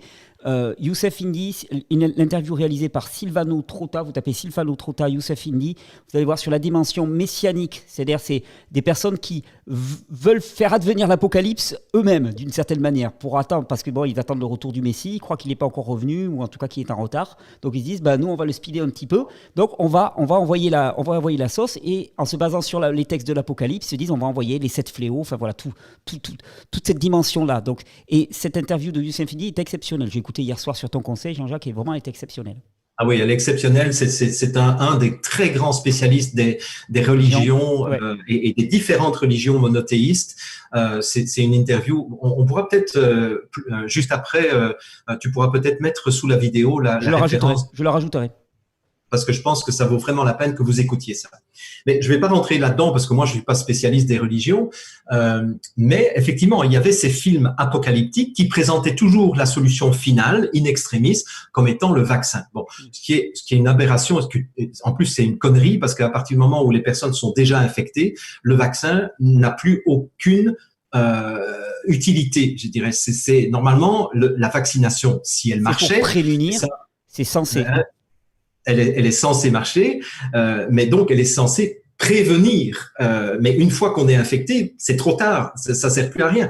Donc pourquoi est-ce qu'on annonce à une population qui est supposée être affectée par un coronavirus qu'elle va trouver son salut définitif par une vaccination dans 18 mois, alors que d'ici là, une immunité de groupe, le herd immunity, comme ils disent en anglais, donc l'immunité de troupeau, je dirais littéralement c'est ça que ça veut dire. L'immunité de troupeau, elle sera faite, et donc c'est pour ça que les épidémies s'arrêtent à un moment donné. Bien. Donc, pourquoi est-ce qu'on veut pousser absolument la solution du vaccin? Alors, une première réponse, je dirais assez basique, c'est pour gagner des milliards de dollars. Ça, c'est clair. La pépette là-dessus. Voilà. Alors là, on peut faire quelques recherches, mais je ne vais pas approfondir, mais je vous donne simplement quelques informations. C'est qu'on peut se demander, mais qui finance l'OMS? Alors, il faut savoir que dans les années 70, je fais un petit retour en arrière, dans les années 70, 89% du budget, qu'est-ce que je raconte? 79%, pardon. 79% du budget de l'OMS venait des pays et seulement 21% venait de fonds privés. Mmh. Aujourd'hui, c'est le contraire. Aujourd'hui, c'est 80% des fonds de l'OMS qui viennent de fonds privés et seulement 20% viennent de fonds de fonds étatiques. En plus, les États-Unis viennent de se retirer du financement de l'OMS, donc la dimension privée a encore augmenté. Voilà, c'est ça. Et quand on regarde, juste avant le retrait des États-Unis, quand on regarde les 4 plus gros financeurs de l'OMS, de l'Organisation mondiale de la santé, il y avait les États-Unis, mais les États-Unis, avec un certain nombre de fonds privés, c'est-à-dire le fonds étatique, n'était qu'une toute petite partie des États-Unis. Le deuxième, je vous le donne en mille, c'est la fondation Bill et Melinda Gates. Le troisième, c'était le Royaume-Uni. Et le quatrième, c'était le Gavi, qui veut dire le Global Alliance for Vaccination and Immunization, ce qui veut dire l'Alliance globale pour la vaccination et l'immunisation. Et qui est-ce qu'on regarde, qui est-ce qu'on retrouve au sein du Gavi? Je vous le donne en mille. De nouveau, il y a le fonds Bill et Melinda Gates qu'on retrouve. Et contributeur principal. La fondation Rockefeller. Et si mes souvenirs sont bons, il y a aussi la fondation de la famille Soros. C'est-à-dire qu'on retrouve à chaque fois les mêmes personnes qui ont des intérêts privés, mais qui agissent de façon directe ou indirecte. Bien. Alors, on peut se dire, oui, mais enfin, Bill Gates, c'est quand même quelqu'un qui est un grand philanthrope. Il a donné sa fortune au service des plus démunis. C'est quand même d'une générosité extraordinaire. C'est des dizaines de milliards de dollars qu'il met dans cette fondation, etc.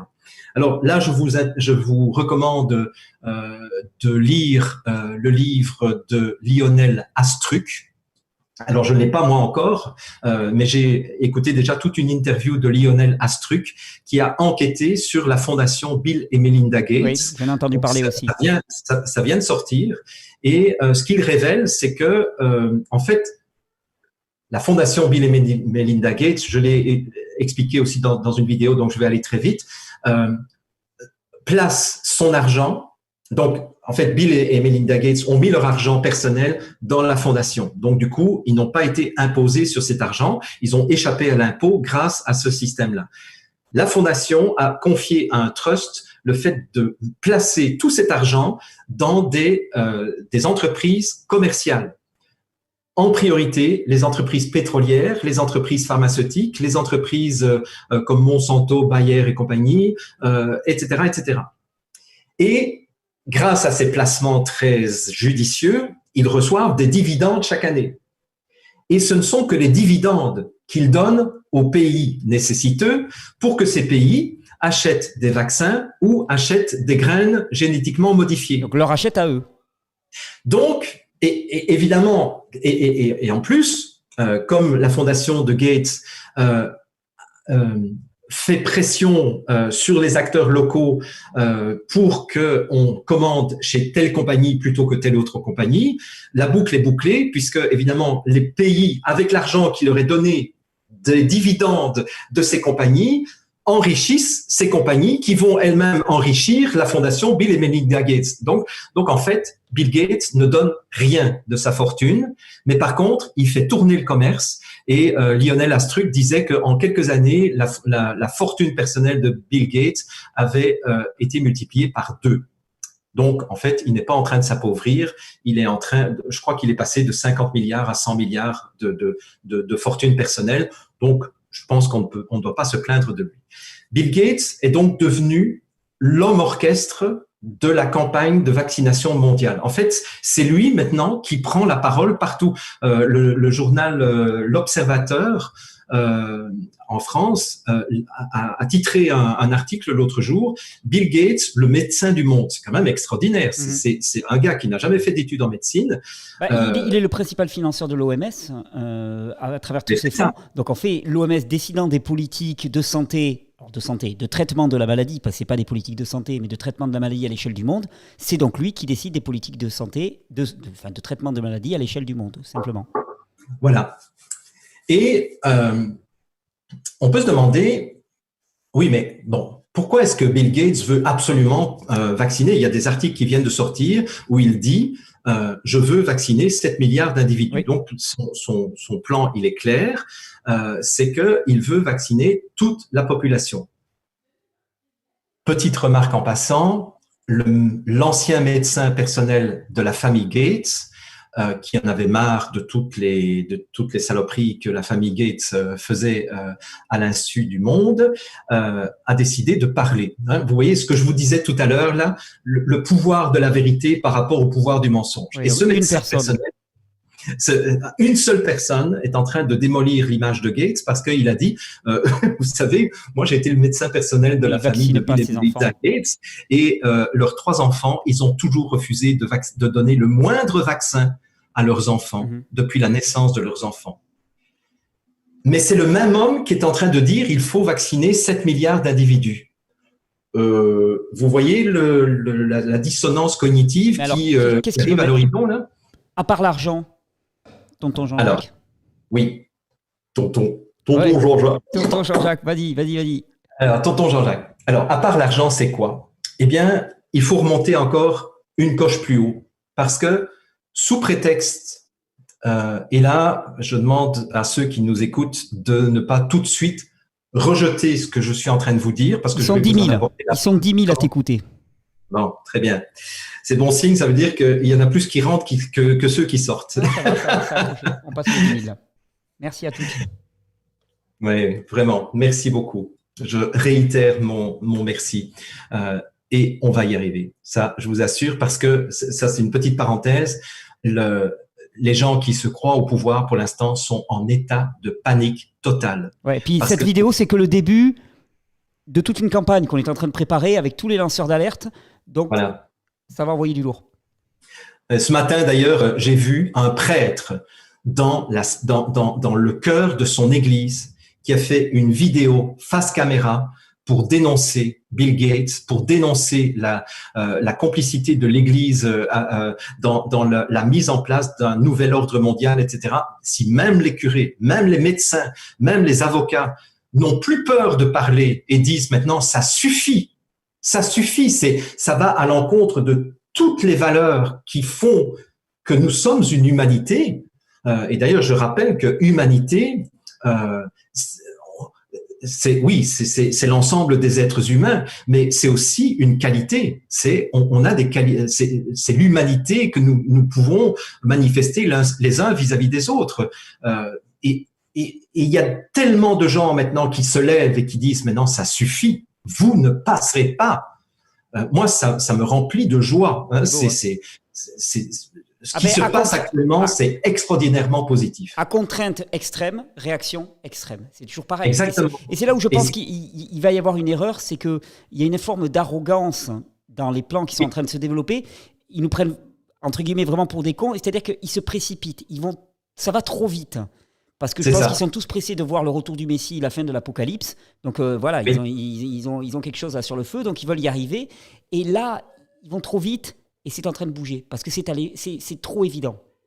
C'est ça. Et donc, tu me demandes, mais au-delà de l'argent, est-ce qu'il y a un autre plan? Donc, c'est là où je vous demande de vous ouvrir. Tu ne vas pas nous parler de ID 2020 quand même? Oui, mais c'est ça, c'est ce que je vais dire maintenant là. Mais je vous demande vraiment de ne pas rejeter ça tout de suite comme étant la théorie du complot, parce que là, je vous donne des preuves matérielles. Ce qui est extraordinaire, c'est que les gens qui veulent prendre le pouvoir, actuellement, ont mis toutes leurs cartes sur la table. Il suffit d'aller les collecter et de relier les points et on comprend ce qui est en train de se passer. Et donc, c'est là où je veux vous parler et je vais vous faire un partage d'écran pendant quelques instants. Donc, ce partage d'écran, il faut que je le retrouve d'abord. Oui, c'est ça. Voilà, c'est celui-là. Et voilà. Donc, je pense que vous le voyez. Donc, vous pouvez aller sur id2020.org. Voilà. Et puis, moi, j'ai été voir une page parce que c'est la page que je vais vous présenter.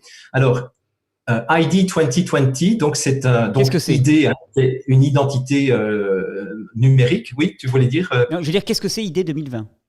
Voilà. ID 2020, c'est un projet qui a été mis en place il y a quelques années et ils ont sorti un manifeste, je vous en ferai la lecture dans quelques instants.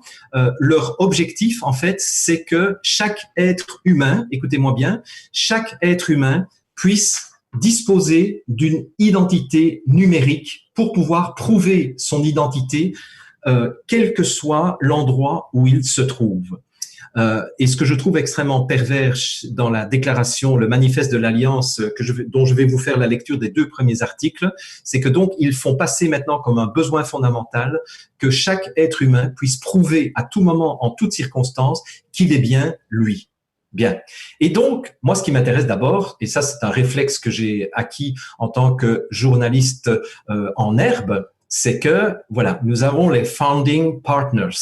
Les founding partners, donc les partenaires fondateurs. Regardez, Gavi, je vous en ai parlé tout à l'heure, le Gavi qui est financé par la fondation Bill et Melinda Gates. Vous avez la fondation Rockefeller. Alors, un petit mot sur la fondation Rockefeller. Les Rockefeller, qui font partie, je dirais, des plus grandes fortunes du monde, ce sont eux qui, à un moment donné, dans les années 20, ont décidé d'introduire la chimie dans le corps des êtres humains à travers une médecine basée sur la chimie et plus une médecine naturelle. Et donc, c'est comme ça qu'à partir des années 20, Rockefeller et Dale Carnegie, la famille Carnegie, pardon, ont décidé de financer massivement les écoles de médecine aux États-Unis, à condition que ces écoles n'enseignent plus les médecines parallèles comme l'homéopathie, l'acupuncture, la médecine chinoise traditionnelle et l'ostéopathie. Parce que à l'époque, donc au début du XXe siècle, et ça personne ne le sait quasiment, toutes les médecines étaient enseignées dans les facultés de médecine aux États-Unis et elles étaient mises sur le même pied. Donc, il n'y avait pas que la médecine pasteurienne, il y avait aussi l'homéopathie qui était enseignée au même titre. Et les Rockefeller, à partir des années 20, parce qu'ils avaient des intérêts dans les industries chimiques, ont décidé de favoriser un débouché industriel pour leur activité en chimie et donc ont poussé la médecine chimique au détriment de toutes les autres chimies. Donc, vous voyez à qui nous avons affaire. Il y a Microsoft, tiens, est-ce qu'il n'y a pas un Bill Gates qui est le fondateur de Microsoft? Exactement. Et puis, il y a IDEO.org. Ceux-là, je n'ai pas très, très bien compris ce qu'ils veulent faire. Mais en tout cas, quand j'ai été voir qui étaient les principaux partenaires de IDEO.org, eh bien, je vous les montre. Ah non, c'est pas ça que je veux faire. Hop, voilà. Est-ce que vous voyez toujours là? Non, tu n'es pas en partage d'écran là immédiatement. Ah, je ne suis plus en partage d'écran. Non, tu n'es plus en partage d'écran. Repasse en partage d'écran peut-être. Je repasse en partage d'écran. Excusez-moi. Voilà. Voilà, c'est ça.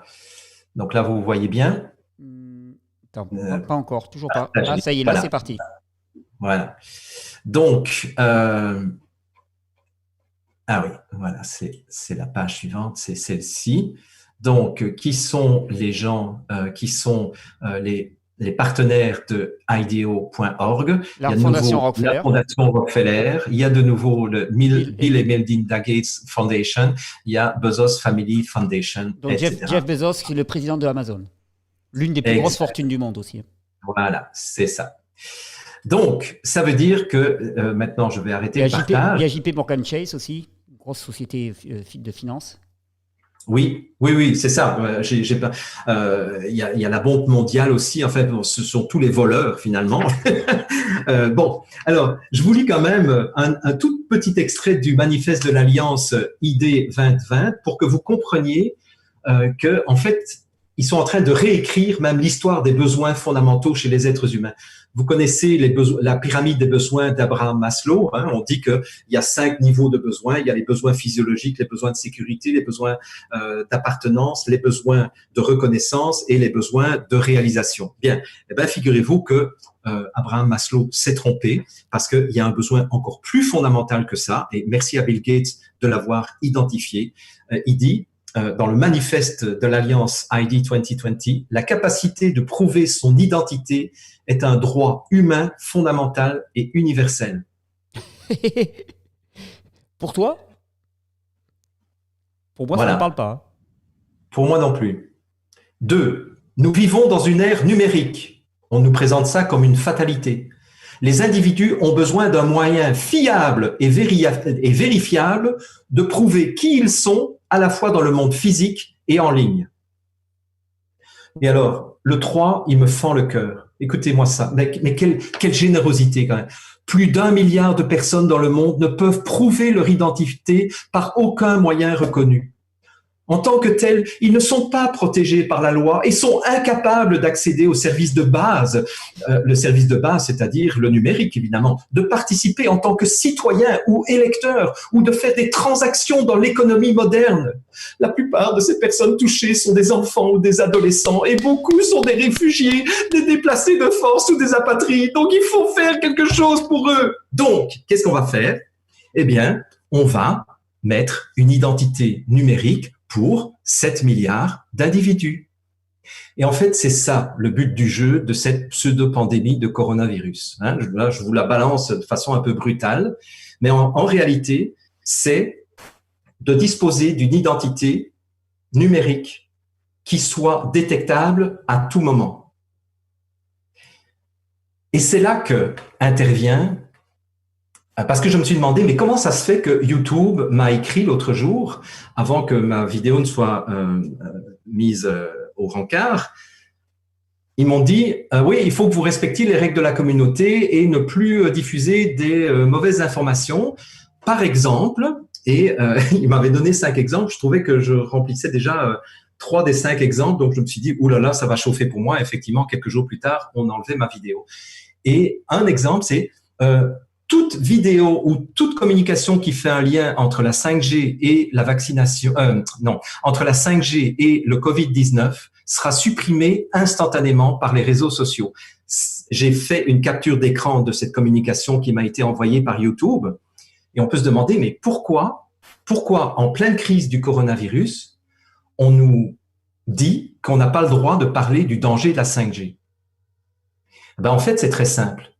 C'est que la 5G, c'est l'outil dont ils vont avoir besoin pour pouvoir localiser, pour pouvoir géolocaliser en permanence chaque être humain. Mais pour pouvoir les géolocaliser et les surveiller en permanence, il faut qu'ils acceptent d'avoir une identité numérique. Alors, cette identité numérique, elle peut passer par plusieurs moyens. Premier moyen, ça va être le téléphone portable.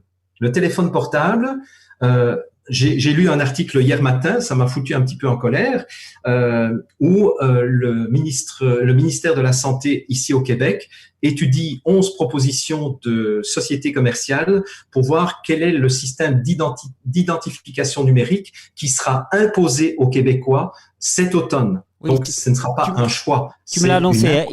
Le Premier ministre a annoncé que pour cet automne, ils auraient un moyen fiable d'identifier et de suivre chaque Canadien de manière totale, quoi. Ça, ils vous l'ont annoncé. Ils vous ont dit, attendez-vous à ça pour cet automne. C'est ça. Et quel prétexte est-ce qu'ils prennent? C'est que il faut... Parce que, je ne sais pas si vous avez remarqué, mais dans le premier discours de Macron, il nous a tout de suite parlé d'une seconde vague. Oui. Il a glissé ça au recoin d'une vague. Alors, si vous n'avez pas une oreille aguerrie, c'est clair que ça vous est passé par-dessus la tête. Moi, j'ai entendu cette phrase en disant il faudra peut-être se préparer à une seconde vague. Et il y en a 7 qui sont prévues de vagues, a priori. Voilà, c'est ça. Il prévoit de nous faire croire à 7 vagues successives. Pourquoi? C'est de nouveau la stratégie des petits pas. Hein. C'est 15 jours de confinement, puis 3 semaines de confinement, puis 1 mois de confinement. Et comme ça, on ne nous impose pas tout de suite quelque chose d'inacceptable. Eh bien, ça va être la même chose. Au début, ça va être sur base volontaire. Donc, on va demander simplement aux volontaires d'accepter une application qui va attester de votre statut virologique. En fait, ce sera même pas votre statut vaccinal puisque cet automne, il y aura pas de vaccin. Hein, ça, c'est ce qu'on nous dit. Mais on va déjà vous dire, écoutez, on va vous tester. On va tester toute la population. Si vous êtes immunisé ou non porteur, vous aurez un statut vert. Et si vous êtes porteur, vous aurez un statut orange ou rouge. Exactement ce qui se passe en Chine. Oui, actuellement. Oui. D'ailleurs, je vous recommande un documentaire que je viens de mettre sur ma chaîne privée ce matin. C'est un documentaire de Arte. Oui, qui est fabuleux. Fabuleux, effrayant. Tous surveillés, 7 milliards de suspects. Je l'ai mis ce matin sur ma chaîne privée, donc j'imagine Thierry, tu mettras sous la... Oui, on va le mettre et puis on le trouve sur YouTube. Tant qu'il y est encore présent, téléchargez-le. En plus, c'est passé sur Arte. De temps en temps, Arte a des perles. Il y a quelques journalistes à Arte, visiblement, de temps en temps. Oui. Et moi, je l'ai visionné hier soir, je l'ai enregistré cette nuit, je l'ai mis en ligne ce matin sur ma chaîne privée. Il faut absolument que vous regardiez ça. Je vous disais dans la vidéo numéro 33, et j'ai compris pourquoi la vidéo 33 a été supprimée, parce que dans cette vidéo 33, je vous disais, si vous voulez connaître l'avenir qui vous attend dans les prochains mois, tournez-vous du côté de la Chine et vous verrez ce qui vous attend, ce qui nous attend, ce qui nous pend au nez. Eh bien, ce documentaire dont je ne connaissais pas l'existence jusque hier matin vous explique exactement, mais de façon beaucoup mieux, avec des preuves, que ce qui est en train de se mettre en place, c'est la dictature 3.0. Et donc, pour nous faire accepter cette dictature sans avoir de mouvements sociaux ou sans guerre civile, qu'est-ce qu'on fait? On nous fait peur en nous faisant croire qu'il y a un coronavirus qui est beaucoup plus dangereux que les virus des autres années, ce qui est jusqu'à présent, d'après les chiffres, complètement faux. 2, on nous fait croire que pour ne pas être un vecteur, parce que même si on est en bonne santé, ce qu'on nous fait croire actuellement, c'est qu'on pourrait contaminer des personnes beaucoup plus fragiles. Oui. Donc, du coup, nous devons, par solidarité, accepter de tous être testés, ce qui est une absurdité totale en termes de virologie et d'immunologie. Mais ça, on va pas en parler aujourd'hui. Tu en as déjà parlé, Thierry, dans beaucoup de vidéos. Moi, j'aurai l'occasion de reparler encore de vaccination dans les prochaines semaines. Voilà. Mais donc, on nous culpabilise. Donc, non seulement on nous fait peur, mais on nous culpabilise en disant il faut que vous acceptiez qu'on puisse déterminer votre statut virologique. Mais ce qui ne veut rien dire, parce que le système immunitaire est quelque chose qui est en permanent changement. Si vous êtes séropositif aujourd'hui, vous pouvez très bien être séronégatif demain. Enfin, quand je parle de séropositivité, je parle même pas de sida, là, je parle de tests sérologiques pour identifier la charge virale qui est dans votre corps. Il suffit que vous ayez un peu trop mangé, que vous ayez eu un stress, etc. Bouf, votre charge virale, elle varie en permanence. Mais sur votre téléphone, ce sera figé pendant plusieurs mois parfois. Et grâce à la 5G, ils vont pouvoir en permanence, d'abord, vous alerter du fait que vous avez fréquenté une personne qui était positive au Covid-19. Ça va? Vous commencez à comprendre? Et on va vous dire, attention, vous venez de fréquenter des gens qui étaient porteurs de charge virale. Vous avez passé 2 heures avec eux parce qu'on l'a vu avec notre 5G. Mettez-vous en autoconfinement volontaire pour 14 jours. C'est ça qui est prévu. Alors, ou quand on fait l'amour, d'avoir un bracelet, c'est un peu chiant, quoi. Alors, qu'est-ce qu'on va faire? Eh bien, c'est déjà en test dans les populations africaines, puisque l'Afrique, ça a toujours été... Jean-Jacques, tu m'entends? Oui. On a un gros problème de connexion. Attends, la connexion vient de revenir. Ok, il y a eu une petite coupure, il faut que tu reprennes il y a 1 minute à peu près. Il y a la connexion qui a sauté. D'accord. Ça fait, très bien. En plus, ça fait très martyr, quoi. Donc, c'est très bien. Là. Tu vois, on commence à leur faire peur. On est combien, là? Là, il y a 11 000 personnes qui suivent quand même. C'est juste gigantesque. On n'a jamais eu une soirée comme ça, quoi. C'est peut-être un moment fondateur, là, qui se passe. Hein. Téléchargez-la, cette vidéo, parce que je pense qu'elle va peser lourd. Tout à fait. Là, tonton Gigi est en train d'écrire l'histoire, là. On est en train d'écrire l'histoire tous ensemble, et pas seulement nous les lanceurs d'alerte, mais vous, la population, les anonymes qui ont un rôle à jouer actuellement. Parce que ce rôle à jouer, et ce sera, je dirais, la dernière chose que je dirais, mais donc je reviens un petit peu en arrière dans ce que je disais. Donc, en fait, ce que je disais, c'est que donc notre statut viral de charge virale sera figé sur notre téléphone pendant plusieurs mois, mais grâce au déploiement de la 5G, eh bien, ils vont pouvoir en permanence suivre nos déplacements, savoir avec qui nous avons passé 1 heure, 2 heures, 3 heures de notre temps au café, au restaurant, sur la place publique, dans votre salon, enfin n'importe où. Et puis, vous recevrez une alerte vous disant, attention, vous avez fréquenté des personnes hier soir qui étaient porteuses de Covid-19. Veuillez vous confiner, vous auto-confiner de façon volontaire pour 14 jours. Et là, votre statut sur votre téléphone va changer. C'est-à-dire, il ne sera plus vert, il sera orange. Ce qui veut dire aussi que, alors on va un petit peu plus dans le futur, mais ce n'est pas de la science-fiction parce que c'est déjà ce qui se passe en Chine. C'est pour ça qu'il faut que vous regardiez absolument ce documentaire d'Arte et de le télécharger et le diffuser avant qu'il disparaisse. Hein. C'est tous surveillés, 7 milliards de suspects. Parce que, en fait, ce qui montre dans le documentaire, dans la dernière partie, c'est que maintenant, à la porte de chaque maison, il y a un QR code, hein, vous voyez, qu'on peut scanner. Et donc, la police peut venir scanner le QR code et ce QR code leur donne en temps réel le nombre de fois où vous êtes sorti, vous êtes rentré, qui vous avez reçu dans votre maison, combien d'allées et venues, combien de personnes se trouvent actuellement dans la maison, etc. Et ça, c'est une application qui s'appelle Plateforme d'opération conjointe intégrée. Et c'est une application donc utilisée par les policiers à partir de leur téléphone.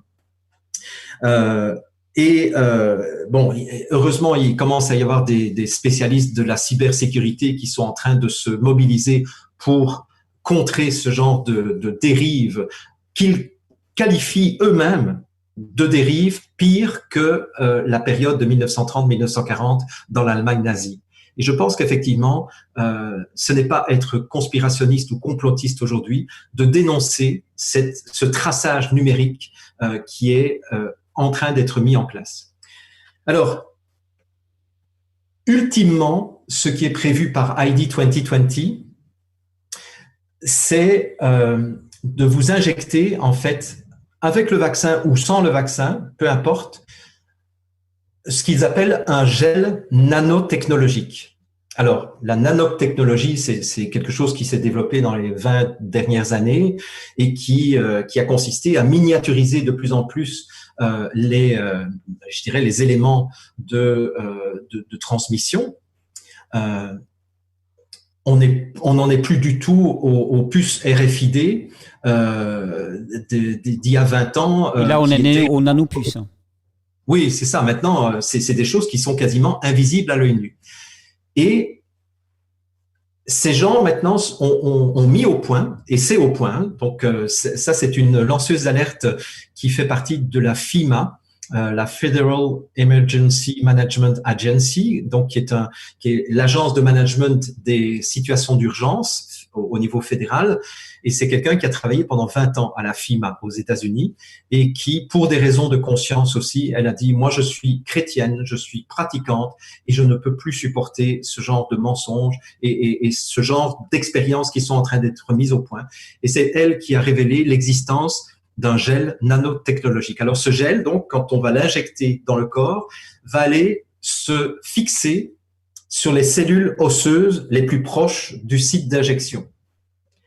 Et ces cellules, ce gel nanotechnologique va fusionner avec les cellules osseuses. Vous voyez ce que je veux dire? C'est-à-dire qu'en fait, il y a 20 ans, on nous présentait la nanotechnologie, la puce RFID comme un grain de riz. Moi, je m'étais dit, bah, si on me met ça, bah, j'irai chez quelqu'un qui peut me faire une incise et hop, oui, et enlever le truc. Il y avait un film d'ailleurs, je me souviens plus lequel, dans lequel on voyait quelqu'un s'arracher une puce RFID. Je me souviens plus lequel c'était avec. Je crois que c'était avec. Dans le film Matrix, oui, il y a ça. Oui, là. Effectivement. Oui, d'accord. Et c'est ça. Mais il y a d'autres films où parce qu'il faut bien comprendre que l'industrie d'Hollywood est là pour nous préparer mentalement au fait d'accepter un jour d'être tous pucés, d'être tous marqués sur le plan numérique. Sauf que là, ce serait attaché à votre physiologie. Donc, pour vous débarrasser de ça, il faudrait vous enlever un os carrément, chose qui est évidemment tout à fait impossible. D'ailleurs, ce puçage, je me permets de t'arrêter un instant, mais ce puçage, on nous l'a fait doucement accepter, par exemple en puçant les animaux. D'un seul coup, petit à petit, ça rentre dans notre quotidien, ça devient une normalité. J'allais le dire, tu m'as pris la parole de la bouche, mais effectivement, c'est ça. On nous a accoutumés à ce que ces gestes que j'estime, moi, des gestes d'une grande violence, nous apparaissent de plus en plus comme quelque chose de normal. Et ces puces RFID auraient non seulement une capacité de surveiller ce que nous faisons, où nous allons, avec qui nous sommes, etc., mais auraient aussi comme capacité d'influencer notre humeur, nos pensées, etc. C'est-à-dire qu'en fait, et ça, ce sont des expériences qui sont très avancées aussi, c'est donc d'influencer le mental, d'influencer les émotions des personnes qui seraient pucées. Ce qui fait que si on veut endormir les gens au niveau de leur conscience, ben, il suffit d'activer certains types de puces.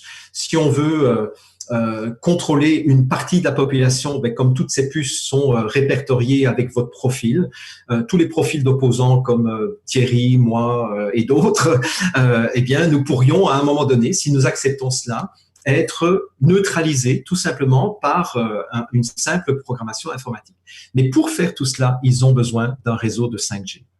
En fait, la 5G, comme je l'ai dit dans une de mes vidéos, n'a aucune utilité pour nous en tant qu'êtres humains au niveau de nos besoins. On met en avant le fait qu'on va pouvoir télécharger les films de Netflix plus rapidement sur nos téléphones.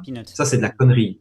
En fait, la vitesse de transmission est nécessaire pour que les drones à reconnaissance faciale, je vous rappelle que la France... Présent en Chine, puisque dans le film Tous surveillés, là, il le présente, les drones à reconnaissance faciale. Il montre qu'ils sont en action. Tout à fait. Et aux États-Unis, ils le disent aussi dans le film, il y a déjà 50% de la population qui est dans des bases de données de reconnaissance faciale. Et il y a deux jeunes femmes qui sont membres du Congrès qui font un travail extraordinaire pour l'instant pour essayer d'aller contre cette tendance à vouloir contrôler totalement la population mondiale. Et en fait, c'est ça le but du jeu. Donc, si vous comprenez, on nous effraie avec un virus dont je n'ai pas dit qu'il n'existait pas. Et j'ai pas dit qu'il n'y avait pas des personnes qui mourraient. Mais on nous effraie avec un virus pour nous faire accepter des solutions qui, autrement, n'auraient pas été acceptées. c'est de se faire, à un moment donné, tracer sur le plan numérique et ultimement se faire pucer. Et c'est donc très troublant de voir que ce sont les mêmes acteurs qu'on retrouve au niveau de ID 2020, au niveau du Gavi, au niveau de la fondation Bill et Melinda Gates, au niveau de l'OMS. Au niveau et alors évidemment ça c'est une pieuvre qui a je dirais qui contrôle les ministres de la santé, les comités scientifiques qui sont tous perclus de conflits d'intérêts, etc., qui conseillent les politiques, qui finalement, eux, sont complices eux aussi je dirais, de la mise en place de, je le répète encore une fois, la dictature 3.0. Voilà, c'est ça. Et là, à ce moment-là, on comprend toutes les questions que j'avais posées dans mon courriel. Hein. Pourquoi cette année subissons-nous ce terrorisme médiatique? On le comprend maintenant, c'est pour nous contrôler par la peur. Pourquoi, si les choses ne sont pas plus graves que les années précédentes, nous a-t-on forcé à arrêter nos activités?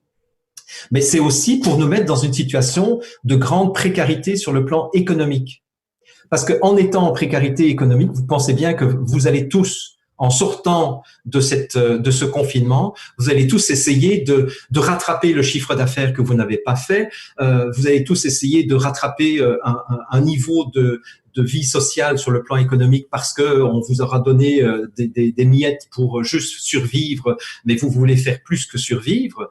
Et donc, pendant que vous serez occupé à assurer votre survie de base, c'est-à-dire manger, payer votre loyer, payer vos frais, payer les études de vos enfants. Mais pendant ce temps-là, on va vous dire, oui, mais pour être déconfiné et pour que ces choses n'arrivent plus jamais, il faut que vous acceptiez d'être testé, il faut que vous acceptiez même de sortir avec un masque, il faut que vous acceptiez d'être vacciné, il faut que vous acceptiez d'être pucé, parce que c'est pour votre bien.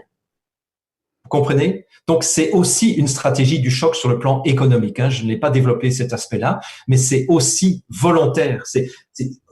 En fait, on vous a volé, on nous a volé. C'est le plus grand hold-up de l'histoire de l'humanité.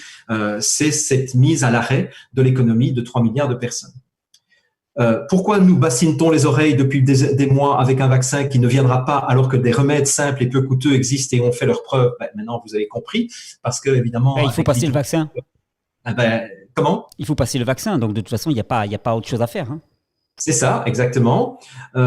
Pourquoi nous effraie-t-on déjà avec une perspective de seconde vague? C'est pour nous faire accepter cette application que nous devrons accepter, mais… Là, nous ne sommes pas obligés. Et pourquoi Bill Gates est devenu le commandant en chef des opérations sanitaires mondiales pour terrasser ce pauvre coronavirus? Et quelle légitimité a-t-il? Eh bien, il n'en a aucune, si ce n'est d'avoir contrôlé tous les aspects, y compris les instituts de prospective ou de perspective. Je l'ai dit dans une de mes vidéos. L'Imperial College a été l'institut de prospective qui a annoncé des millions de morts sur la planète, sur base duquel les gouvernements ont pris les décisions de confiner les gens. Et depuis lors, cet institut est passé à diviser par 25 le nombre de morts qu'il avait prévu. C'est intéressant. Mais quand on regarde qui finance l'Imperial College, c'est de nouveau Bill et Melinda Gates. Ça fait quand même beaucoup pour un seul homme, voyez. Allez, encore une petite chose. Et puis, je vous donne quelques bonnes nouvelles. Ouais, parce que t'entends Jean-Jacques quand même, dis-nous là, tu vas nous le dire à la fin, ton histoire, c'est juste pour nous faire peur. Mais oui, évidemment, c'est juste une histoire de fiction et toute ressemblance avec des personnes existantes ou ayant existé est tout à fait fortuite. Hein. Je ne voudrais pas passer pour un conspirationniste ou pour quelqu'un qui diffuse des informations complètement fausses. Hein. Non, je suis juste inspiré de quelques faits réels, mais après, je vous raconte une histoire pour… Voilà. Ou me faire censurer ma vidéo. Donc heureusement que tu dis ça, parce que moi sinon ma vidéo on va me la faire sauter. Donc je te remercie quand même de prendre des précautions. Donc monsieur YouTube, regardez la fin de la vidéo parce qu'il vous raconte que c'est juste son imagination. Ouais, c'est ça. Ouais. Malheureusement. Vous savez d'ailleurs que mon premier but, c'était pas d'être formateur. Ça, je vous donne un scoop pour ceux qui ne le savent pas. Mon premier but quand j'ai quitté l'université, c'était de devenir scénariste de cinéma. Parce que Non, mais c'est sérieux. J'ai fait des études de scénariste et de réalisateur en 1986, 87, 88, et j'ai commencé à travailler dans le monde de la télévision avec Antenne 2. J'avais un projet de série télévisée qui a été volé par des gens de Antenne 2. Donc finalement, mes projets se sont arrêtés. Je suis venu au Québec non pas parce que j'étais poursuivi par la justice belge, hein, ça c'est les légendes qui circulent à mon propos, mais je suis retourné au Québec pour faire des études de scénariste de cinéma, des études à temps plein. C'est pour ça que j'ai émigré finalement en 2004 définitivement, ouais, hein, rien n'est jamais définitif. Et j'ai fait des études aussi de producteur de documentaires en 2007 à Montréal. Et c'est pour ça que je suis retourné, j'ai été au Québec. Et donc, c'est pour ça que je vous raconte des histoires. C'est que ma passion, ça a toujours été de raconter des histoires. Voilà. Sauf que ces histoires ont pour but de vous redonner les moyens de votre pouvoir et de votre autonomie et de votre conscience, et pas de vous endormir et de vous conditionner par un certain nombre de messages qui sont de plus en plus déprimants quand on regarde ce qui nous est proposé dans le cinéma. Voilà, je ferme ma parenthèse. J'ai un petit texte, mais il est en anglais, qui est en fait une déclaration de Robert F. Kennedy Jr. Donc l'avocat qui fait frémir les compagnies pharmaceutiques qui produisent des vaccins. Qui a gagné de nombreux combats actuellement. Voilà, donc c'est quelqu'un qui lutte de façon extrêmement forte contre les mensonges vaccinaux, et il a publié un post sur Instagram il y a une quinzaine de jours.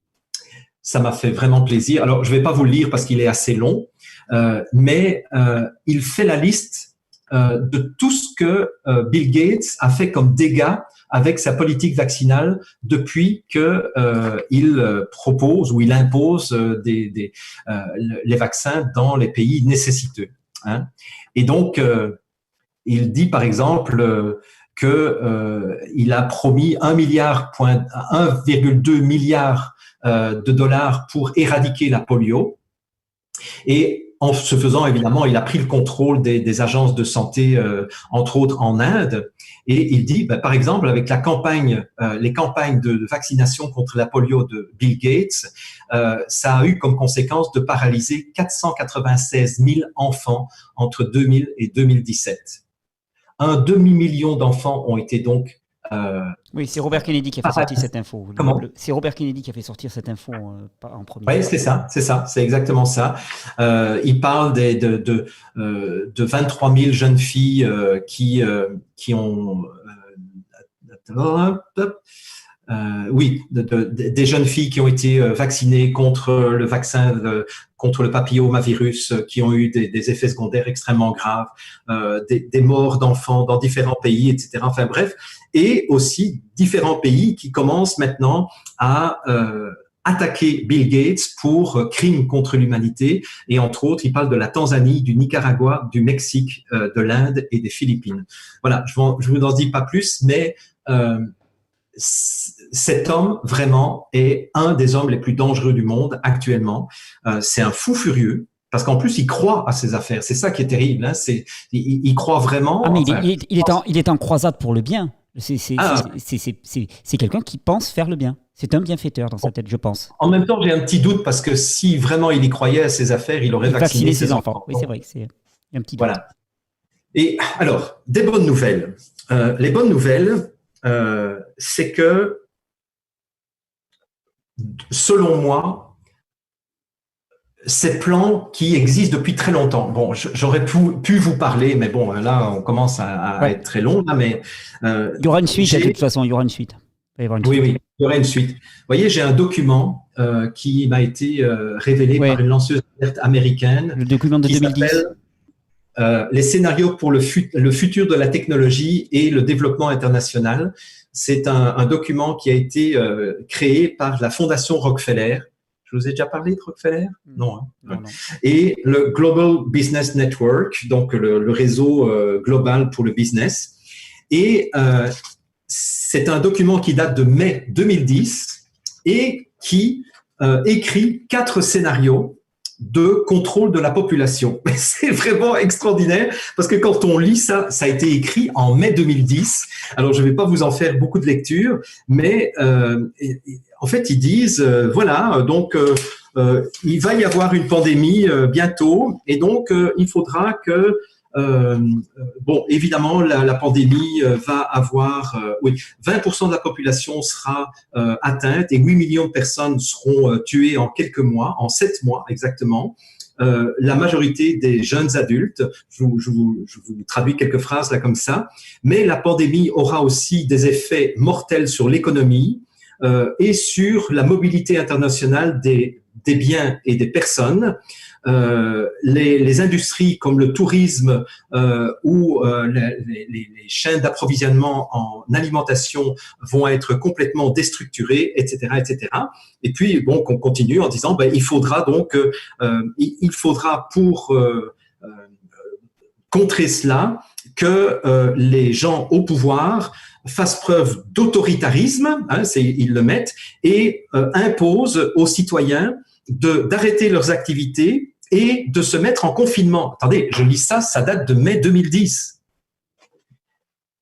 Et mais grâce à la campagne qui aura été faite, les citoyens non seulement seront tolérants, mais seront même avides qu'on leur donne la direction à suivre. Et donc, ça donnera plus de latitude aux leaders nationaux d'imposer l'ordre de cette façon. Bon, et on continue. Et alors, ils disent que, en fait, le modèle du confinement viendra du gouvernement chinois qui, lui, pourra prendre des mesures extrêmes de confinement pour protéger les citoyens qui sont à risque d'exposition. Et voilà. Bon, enfin bref, donc, mais je croyais vraiment halluciner en voyant un document qui est sorti en 2010. Ouais, je l'ai eu entre les mains aussi, et c'était impressionnant comme ils décrivent précisément ce qui va se passer. Oui. Donc, les bonnes nouvelles, c'est quoi? Les bonnes nouvelles, ben, c'est des choses comme ça. C'est-à-dire que maintenant, les gens qui essayent de prendre le pouvoir au niveau mondial pour instaurer cette dictature mondiale, ils ont mis toutes leurs cartes sur la table. C'est ça pour moi la bonne nouvelle. C'est que maintenant, il est impossible de douter de leurs intentions. C'est impossible. Et pour moi, c'est génial. C'est génial parce que jusqu'à présent, les pionniers de la dénonciation de toutes ces manipulations et de tous ces complots au niveau mondial étaient montrés du doigt, étaient ridiculisés, étaient raillés. Hein. Je pense à des gens comme David Icke qui fait ce travail depuis 30 ans et je le trouve très courageux. Je pense à un bouquin que j'ai eu la chance de lire dans les années 80. C'est un bouquin qui est resté en librairie pendant 3 mois, donc ne le cherchez pas, vous ne le trouverez pas. Ça s'appelait Les sociétés secrètes. Ça m'est tombé dans les mains, j'ai lu ça, j'ai dit non, c'est pas possible, c'est de la science-fiction, etc. Et au fil des années, la lecture de ce bouquin m'a permis de mieux comprendre ce qui était en train de se dérouler au niveau de la planète. Donc ça, c'est pour moi la première bonne nouvelle, c'est que maintenant, vous, je vous parle à vous là qui m'écoutez, vous avez accès à des informations qui donnent beaucoup plus de sens sur ce qui est en train de se développer. Donc, on peut mieux comprendre pourquoi le déploiement de la 5G a été accéléré. Et n'en déplaise à l'agence AFP qui a pris ça comme prétexte pour faire supprimer par YouTube ma vidéo, parce que dans ma vidéo, je disais que les gouvernements avaient accéléré le déploiement de la 5G. Tu vas me faire censurer ma vidéo, sérieux, Jean-Jacques? On peut pas dire ça. Ah bah non, mais tu t'es fait censurer la tienne, tu me flingues pas la mienne, s'il te plaît. Ah non, vas-y, fais-toi plaisir. Bon. On était d'accord. Et donc, moi, je vous conseille d'aller voir un site qui est extraordinaire, qui est un site qui s'appelle Robin des Toits. Ouais. On a prévu une vidéo avec eux. Là, ah oui, non, mais ça, il faut vraiment le faire. Et Robin des Toits dit, et c'est un article qui date du 2 avril 2020, il dit « Au nom du coronavirus, l'État libéralise l'installation des antennes relais. Et donc, il y a la suppression de l'obligation d'information des maires, c'est-à-dire qu'en fait, tout le déploiement de ce réseau qu'on ne nommera plus se fait sans que les maires des villes en France soient informés. En Belgique, ils ont fait à peu près pareil, c'est-à-dire qu'ils ont envoyé un document auquel les maires devaient réagir dans les 3 jours. Et s'ils ne réagissaient pas, on considérait qu'ils avaient accepté le déploiement d'antennes relais sur leur territoire. Et comme les maires étaient tous occupés à essayer de protéger leur population du coronavirus, ça a été vraiment génial. Et même le gendarme des fréquences, donc l'Agence nationale des fréquences, ANFR, est tenu en stand-by pour l'instant, c'est-à-dire que eux qui doivent normalement contrôler si les choses se font dans le respect je dirais des règles élémentaires d'exposition pour les établissements scolaires, etc.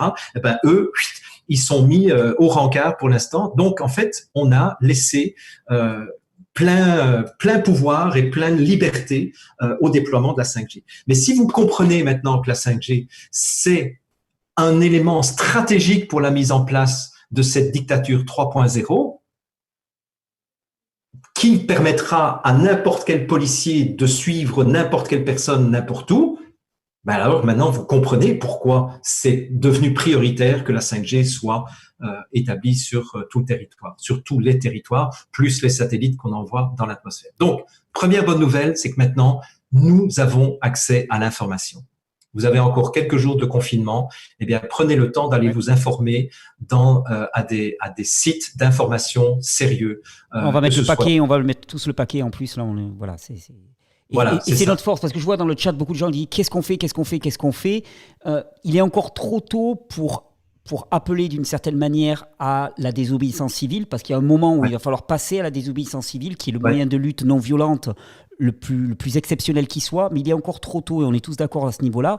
Par contre, maintenant, c'est l'ère de l'information. C'est-à-dire qu'il s'agit de ces informations-là, de les diffuser le plus largement possible. Donc, je vous fais confiance pour vraiment diffuser cette vidéo, la relayer toutes les vidéos de Jean-Jacques, de Sylvain Trottat, de Tal Chaleur, de tous les lanceurs d'alerte, de manière à ce qu'il y ait vraiment une masse critique de la population qui soit touchée et que ça, maintenant, ça soit clair dans nos têtes. Donc, on parle de vaccins, on parle de 5G, on parle de tous ces réseaux de communication, parce qu'après, on va savoir quoi faire. On va savoir comment cultiver notre santé, on va savoir... Donc, il y a des solutions concrètes. Et moi, je suis quelqu'un de très, très optimiste et rempli d'espérance, comme toi, Jean-Jacques, d'ailleurs, parce que tu n'es pas un prophète de l'apocalypse qui croit que tout est foutu. Au contraire, par contre, il est très important de savoir à quel jeu on joue pour pouvoir jouer gagnant. Voilà. Et donc, c'est pour ça que moi, je peux déjà donner quelques réponses parce que je suis complètement d'accord avec Thierry et avec d'autres. On en parle régulièrement entre lanceurs d'alerte. Ce n'est pas le moment de sortir, de foutre le bordel, de manifester, etc. Comme je l'ai dit dans plusieurs de mes vidéos. Il dit ça parce que c'est moi qui voulais le lancer. C'est moi qui voulais le lancer. Il m'a dit non, calme-toi, ce jeune, calme-toi. Oui, c'est ça. Et Tal t'a dit la même chose. Tal Chalère m'a dit la même chose. Il m'a dit calme-toi, Thierry. C'est pas le moment. Mais par contre, et ça, notez-le bien déjà.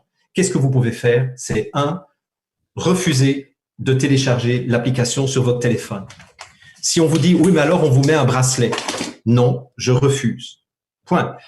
Refusez d'être testé. On sait de toute façon que les tests ont une fiabilité seulement de 20%. Certains spécialistes des tests PCR, RT-PCR, disent que la fiabilité de ces tests n'est que de 20%. Et de toute façon, apparemment, même le fait d'avoir contracté le coronavirus et d'en avoir guéri ou de ne pas avoir eu de symptômes ne veut pas dire pour autant que vous êtes immunisé. Apparemment, c'est un virus qui est un peu particulier parce qu'il a été fabriqué en laboratoire. Maintenant, ça sort. 2 prix Nobel ont lâché le morceau. Un prix Nobel français qui est Luc Montagnier et un prix Nobel japonais qui vient lui aussi d'en remettre une couche en disant je confirme ce que Montagnier a dit parce que nous aussi dans notre laboratoire, on a vu que c'est un virus qui n'est pas naturel. C'est un handmade man et c'est un virus militaire. Bon, donc on le sait maintenant que il n'y a pas d'immunité véritablement. Même si on l'a contracté, on peut le recontracter, etc., etc. Donc ça ne sert à rien de faire des tests. Moi, si j'étais vous, et en tout cas ce sera ma posture personnelle. Après, vous faites ce que votre cœur vous dit. Ma posture, c'est que je refuse catégoriquement d'être testé. Je refuse. Je refuse de télécharger l'application sur mon téléphone. Quoi qu'il m'en coûte. Je refuse de porter un masque. C'est de la connerie finie de tout à coup, après des centaines de milliers d'années d'existence de l'Homo sapiens, de nous faire croire que tout à coup, nous ne sommes plus capables simplement de rester en équilibre parce que nous avons pris soin de notre santé. Je vous rappelle, et ça Thierry vous l'a dit en long et en large et en travers, je vous rappelle que les gens qui ont été victimes très majoritairement du Covid-19, c'était des personnes dont la moyenne d'âge était de 80 ans et des personnes qui avaient des problèmes d'obésité. Et on sait, en Italie, par exemple, 99% des morts du Covid étaient des gens qui avaient 1, 2 ou 3 maladies. Donc, arrêtons d'avoir peur avec ce truc. Et je suis désolé, je ne porterai pas de masque. Je ne porterai jamais de masque. On peut me donner un procès-verbal tous les jours que je ne payerai de toute façon pas, parce que des avocats sont en train de travailler pour rendre caduques toutes les condamnations, etc., en disant c'est une atteinte à la liberté totale. Et bien entendu, je refuserai aussi toute vaccination obligatoire. Pour moi, c'est un enjeu tellement fondamental en termes de liberté et en termes d'avoir, je dirais, confiance dans notre capacité à poursuivre notre vie sans être terrorisé de façon permanente. Ça a déjà été le discours après le 11 septembre 2001. C'est maintenant un discours qui est encore pire parce que on nous a fait peur avec des terroristes. Maintenant, on nous fait peur avec un virus invisible. Merde! Quand est-ce que ça va s'arrêter? Alors, il y a quand même des bonnes nouvelles. Et je pense que ça aussi, pendant votre confinement, vous pouvez le faire. C'est maintenant, faites une pression maximum sur toutes les personnes qui sont élues dans votre village, dans votre ville, dans votre quartier. Et dites-leur ce qui se passe. Allez leur montrer le documentaire de Arte. Allez leur montrer les documents qu'on va vous donner, Thierry, moi et d'autres. Je veux mettre de plus en plus de documents que vous pourrez utiliser pour les montrer aux personnes qui sont supposées vous représenter et vous défendre. Mettez une pression énorme. Savez-vous, et ça c'est vraiment la super bonne nouvelle, tout à la fin du documentaire de Arte, ils disent que la ville de San Francisco, qui pourtant est le berceau de la technologie, a pris la décision de refuser définitivement les logiciels de reconnaissance faciale, en disant là, ça va trop loin. Ouais. Et d'autres villes ont commencé à emboîter le pas de San Francisco. Donc, ne croyez pas que c'est impossible de faire reculer les choses. Il y a des avocats, et peut-être qu'on peut parler aussi de ce que Silvano Trota a relayé dans quelques minutes. Il y a des avocats qui sont en train de mettre en place des actions juridiques. Je pense, Jean-Jacques, je pense que quand on invitera Silvano, on le laissera parler de ça. Parce qu'il nous en parlera très très bien, Silvano. Il a fait un très bon travail. Sinon, déjà, retenez ce nom, Silvano Trota. Il fait un travail formidable. Et puis, il a une bonne paire bien accrochée lui aussi. Et ça avance bien. Il envoie du lourd. Vous pouvez aller regarder sur YouTube. Vous tapez Silvano Trota et vous verrez, effectivement, il a travaillé avec un avocat pour expliquer comment on va mettre en lumière l'illégalité de tout ce qui a été fait. Et donc, rendre caduques toutes les condamnations qui ont été faites pendant cette période de confinement illégal. Alors, dans les recommandations que je vous fais aussi, donc vous voyez, il y a déjà plusieurs choses que vous pouvez faire. Hein, c'est vous informer, refuser catégoriquement, c'est tolérance zéro. Ce qui vous est proposé, parce que ce qui vous est proposé, c'est juste un moyen de vous contrôler Tester totalement. Tester. Et ne venez pas me dire, comme de nombreuses personnes me l'ont dit, oui, mais moi, je n'ai rien à me reprocher, donc ça ne me dérange pas d'être pucé. Vous ne vous rendez pas compte jusqu'où les choses peuvent aller en termes de vous contraindre. En Chine, ça va jusqu'à vous brûler un feu rouge en tant que piéton. Eh bien, vous avez 3 points en moins sur votre 3 ou 5 points en moins sur votre certificat de citoyen. Et plus vos points diminuent sur votre certificat de citoyen, moins vous avez accès à des services, moins vous avez accès à la possibilité de faire un emprunt bancaire, moins vous avez accès à des postes de travail intéressants et moins vous avez accès à des quartiers intéressants. Par contre, si vous dénoncez vos voisins parce qu'ils n'ont pas respecté un règlement municipal, par exemple, là, vous gagnez 5 points sur votre... Est-ce que c'est dans cette société-là que vous voulez vivre? Alors, arrêtez de me dire que « Oh, moi, je n'ai rien à me reprocher, ça ne me dérange pas qu'on me trace numériquement. » Si ça devrait tous vous déranger d'être tracé numériquement parce que c'est une intrusion à votre liberté fondamentale, votre liberté de croire. Savez-vous que les groupes religieux aujourd'hui sont tracés de façon privilégiée par le Parti communiste chinois et font l'objet d'une surveillance extraordinairement forte avec des camps de concentration. On est revenu aux années 1940. Est-ce que c'est ça que vous voulez pour vous, pour vos enfants, pour vos petits-enfants? Alors, c'est là où il faut se mettre debout maintenant. C'est là où il faut se tenir droit et de dire non, je ne mettrai pas de masque. Non, je ne me ferai pas tester. Non, je ne me ferai pas vacciner. Non, je ne me ferai pas suivre sur le plan numérique. Et je vais faire pression sur les élus que j'ai choisis et même ceux que je n'ai pas choisis. Je vais faire pression sur ceux qui sont censés nous représenter. Je vais aussi essayer de coopérer avec mes médecins et dire aux médecins, est-ce qu'il ne serait pas temps que vous quittiez l'ordre des médecins, que vous vous désolidarisiez définitivement contre le ministère de la Santé, l'OMS, l'ordre des médecins. Vous allez me dire que je vais loin, mais regardez, c'est ce qui est en train de se passer naturellement en France actuellement. Les médecins ont dit, mais attendez, c'est quoi ça? On nous empêche de soigner les gens avec des remèdes qui marchent pour nous fourguer éventuellement un jour des antiviraux et des vaccins. Mais c'est quoi ça? Notre devoir et notre droit déontologique de soigner les gens en toute conscience avec les connaissances que nous avons, nous est retiré par le ministère. Il serait temps que les médecins se retirent tous de l'ordre des médecins. Et je voudrais que vous les souteniez, que vous les encouragiez à faire ça. Allez trouver les avocats que vous connaissez pour que ces avocats, pour une fois, fassent les choses gratuitement et se mettent à la défense des conseils des citoyens. Moi, c'est ça que je vois. Et ça, c'est totalement non violent, mais vous sentez en même temps, ma colère, elle est là. Je pense qu'on peut être non violent tout en étant en colère. On peut être non violent sans être dans la haine. Mais c'est de dire simplement stop. Ah, tu vas faire plaisir. Pas plus loin. Je connais quelqu'un à qui tu vas faire plaisir, Jean-Jacques. Là, c'est une spéciale dédicace. La non-violence et la colère qui cohabitent et qui sont de la même essence. Et je suis d'accord avec toi parce qu'il faut avoir un courage inouï pour pouvoir tenir la posture de la non-violence. Et il faut une colère intérieure pour arriver à tenir droit sa position. Jean-Jacques, il va être 10h. On s'arrête. Hein. Moi, j'ai dit tout ce que j'avais envie de dire. Donc, il y a 13 000 personnes qui ont écouté Tonton Jean-Jacques en roue libre. Ouais. Moi, je crois que là, il va être 10h. Je crois qu'on peut tous se mettre là. On est 13 000 à suivre. 13 000, on peut applaudir Jean-Jacques pour ce qu'il nous a donné ce soir. Merci. Vous pouvez tous applaudir. Merci Jean-Jacques. T'avais le feu. Ouais. C'est bon de voir un homme debout.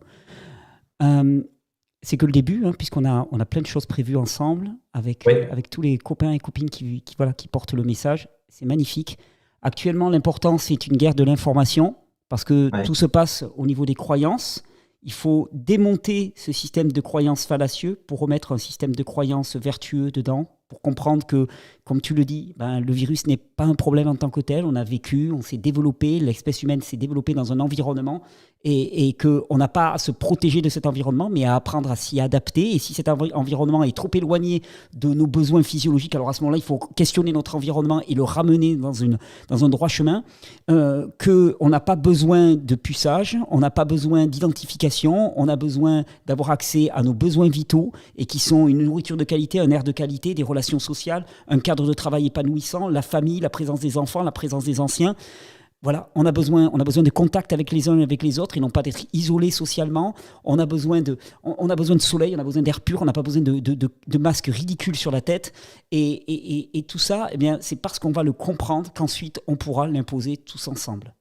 C'est exactement ça. C'était magnifique, Jean-Jacques. Je suis ému. C'est un grand moment, un très très grand moment. Je vois dans le chat là, tout le monde qui essaye d'applaudir. C'est magnifique, magnifique.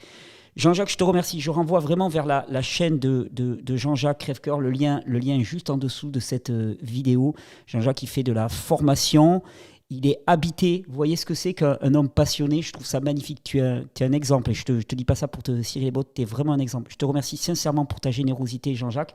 On va se quitter avec le Pueblo Unido au Ramasera Vencido quand même. Hein. Je crois que ça s'impose. Le meilleur est devant nous. On va se retrouver tout bientôt. Le meilleur est devant nous parce qu'effectivement, ils ont abattu toute leur